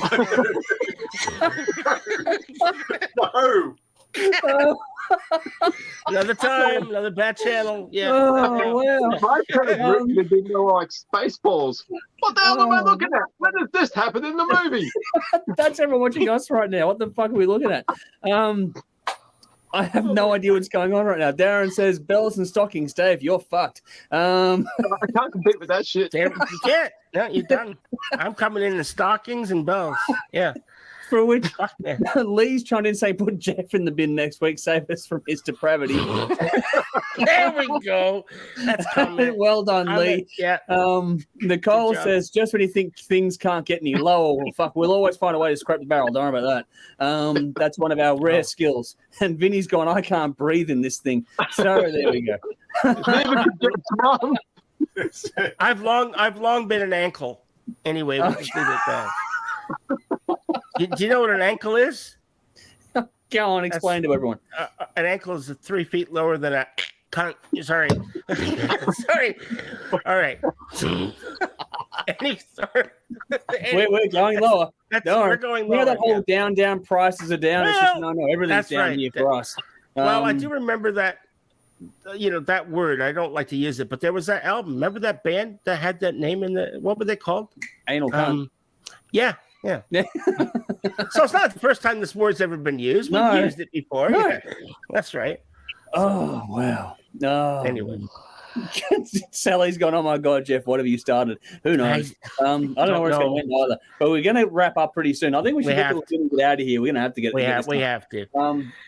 We're going to just completely incriminate all of us in one fell swoop soon. All right, let's do a bin. I'll give you a minute to think, Chris, because I didn't put this on you at all, but if you got something for the bin, have a minute to think. Jeff, you did it before, but do it again just for posterity because it's important. Okay, well, so the guys that that pulled that fucking shifty shit, for the tote and everything, those guys come out of this. Yeah, that's just the shittiest thing. So yeah, fuck you, cunts. Get in that bin. Yep, agree. Well done. Alrighty, Dave, what have you got? I had a bin, but I'm going to save it next week, and Jeff's going in the fucking bin for wanting to watch his dad rip his mum. That's just fucked up shit. Come on, man. You only live once. That's your rationale? You only live once? Oh. Look, I'm a fucking fly. I only got, a 72-hour fucking lifespan. I got to do something to enjoy myself. Oh, wow. What's that? Louis the Fly? Oh, he's I'm a Louis legend. the Fly. I'm Louis the Fly. Yeah. So there you go. That's my Louis the Fly moment.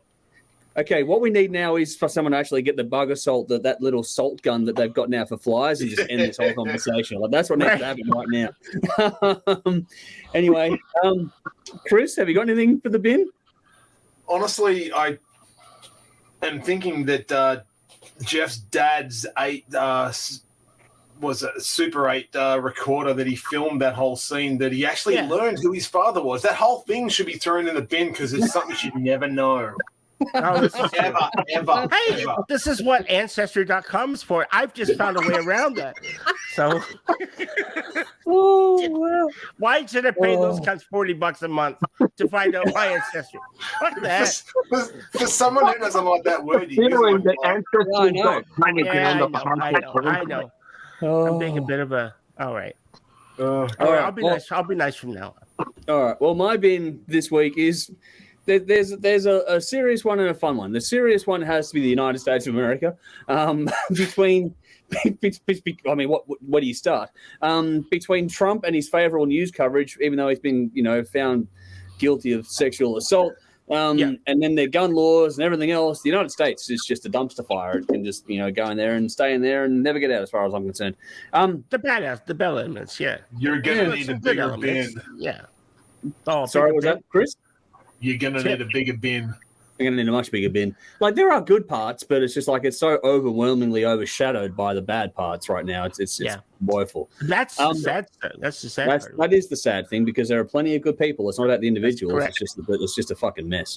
But my more lighthearted one is this whole Facebook stars thing. Like, whenever I try and look at comments on our videos, because it defaults to fucking stars, I have to go actually into things and try to type a comment just to read the comments. It's a fucking shit show. It's Facebook stars. Fuck off in the bin with you piece of shit. Well, fuck off. I don't have any time, effort, or inclination to add another step to things that already take me a shitload of time to do. Just fuck off with it. If people want to send us money, that's great. Cool. Send us money. We've got a PayPal link in the description, or we've got Patreon, all that sort of stuff as well. But I don't need fucking stars that are going to pay me like 1.01 cent per star or something ridiculous like that. Just fucking insane. I don't even know what this fucking Facebook stars is. Enlighten me. I'll fill you in sometime. It's just silly. It's the equivalent of a super chat, I guess.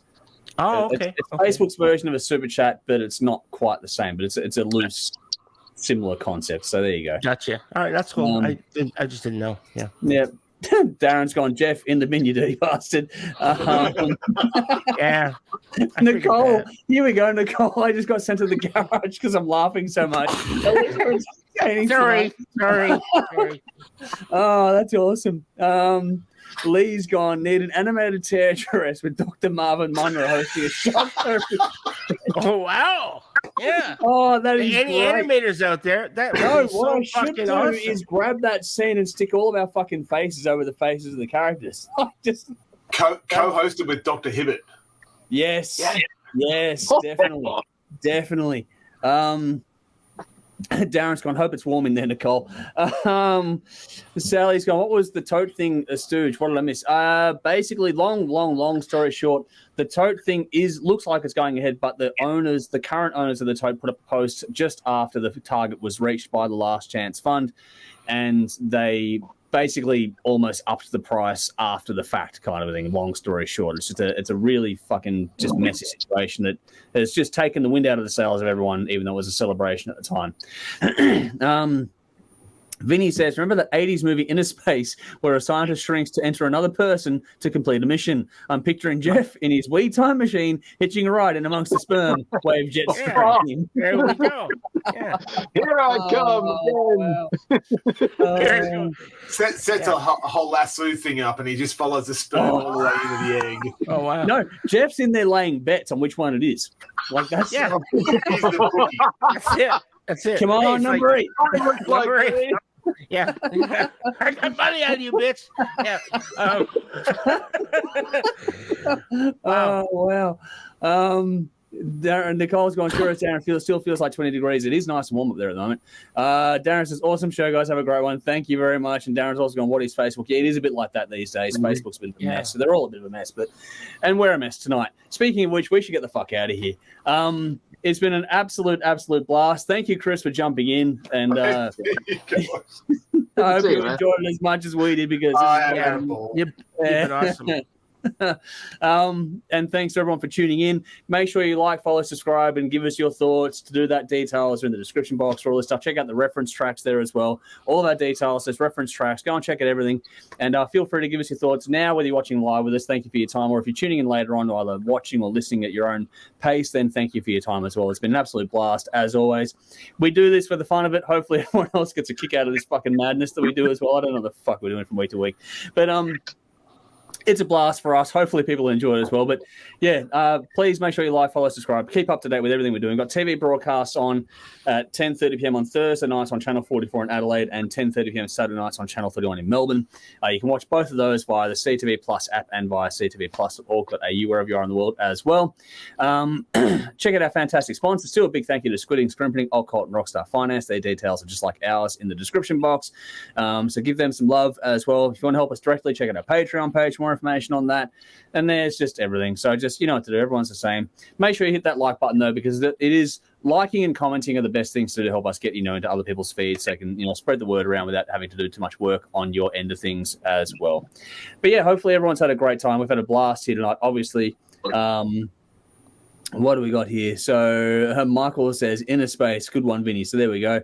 Conrad's jumped in saying, Ripple was off the scale. Brilliant. I encourage you to all go and see him tomorrow evening down at the Bendy. Nice one there. Thanks for sharing, Conrad.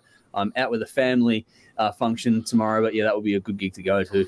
Vinny says, can't wait to derail next week's stream again. Vinny says, thanks again for the laughs. Rowan's given us all the horns. Lee's gone, did Jeff play the Gimp in Pulp Fiction? Wake up the Gimp, but the Gimp's sleeping. Nicole says, thanks for another fun night. I wasn't revenge. Leave your DNA on the like button. Nicole, that's a Steel Panther song, I'm sure. Waiting to be written. Leave your DNA on the like button. That's a nice one. I'm going to pay that one. And Andrew's gone, great show again, boys. See you next week. Cheers. You're more than welcome. We're going to get out of here. We got a lot done tonight, or maybe not a lot, but we just spent a lot of time talking about nothing. But that's the fun of it all. What's that, Shakespeare? Much ado about nothing. Yes, pretty much. Now we've gone from previous conversations tonight to Shakespeare. I don't think that's ever been. I don't know where we're going. The show is amazing. It's good.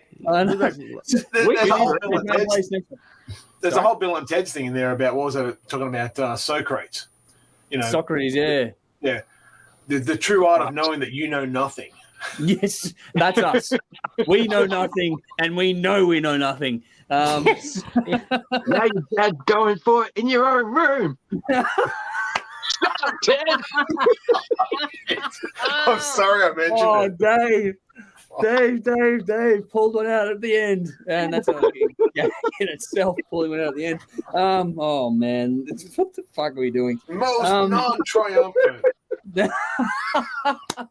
Rufus, get us out of here. Sorry. We can totally see down your top. All I'm thinking of right now is when Napoleon goes down the fucking bowling alley going, shit. That's about us right now. Yeah. So water slide. So, all right, we're going to get out of here. What do we got here? So, Vinny goes and began with Conrad's mum. And Nicole and the wine's kicked in. And it's all gone to shit. So, we're going to get out of here. Thank you all so much for tuning in. We'll see you all again, same time, place next week with another fucking manic live stream. Hopefully, you'll join us for another round of insanity. Until next time, though, let's see how this one goes. I'm Andrew. I'm Louis the Fly.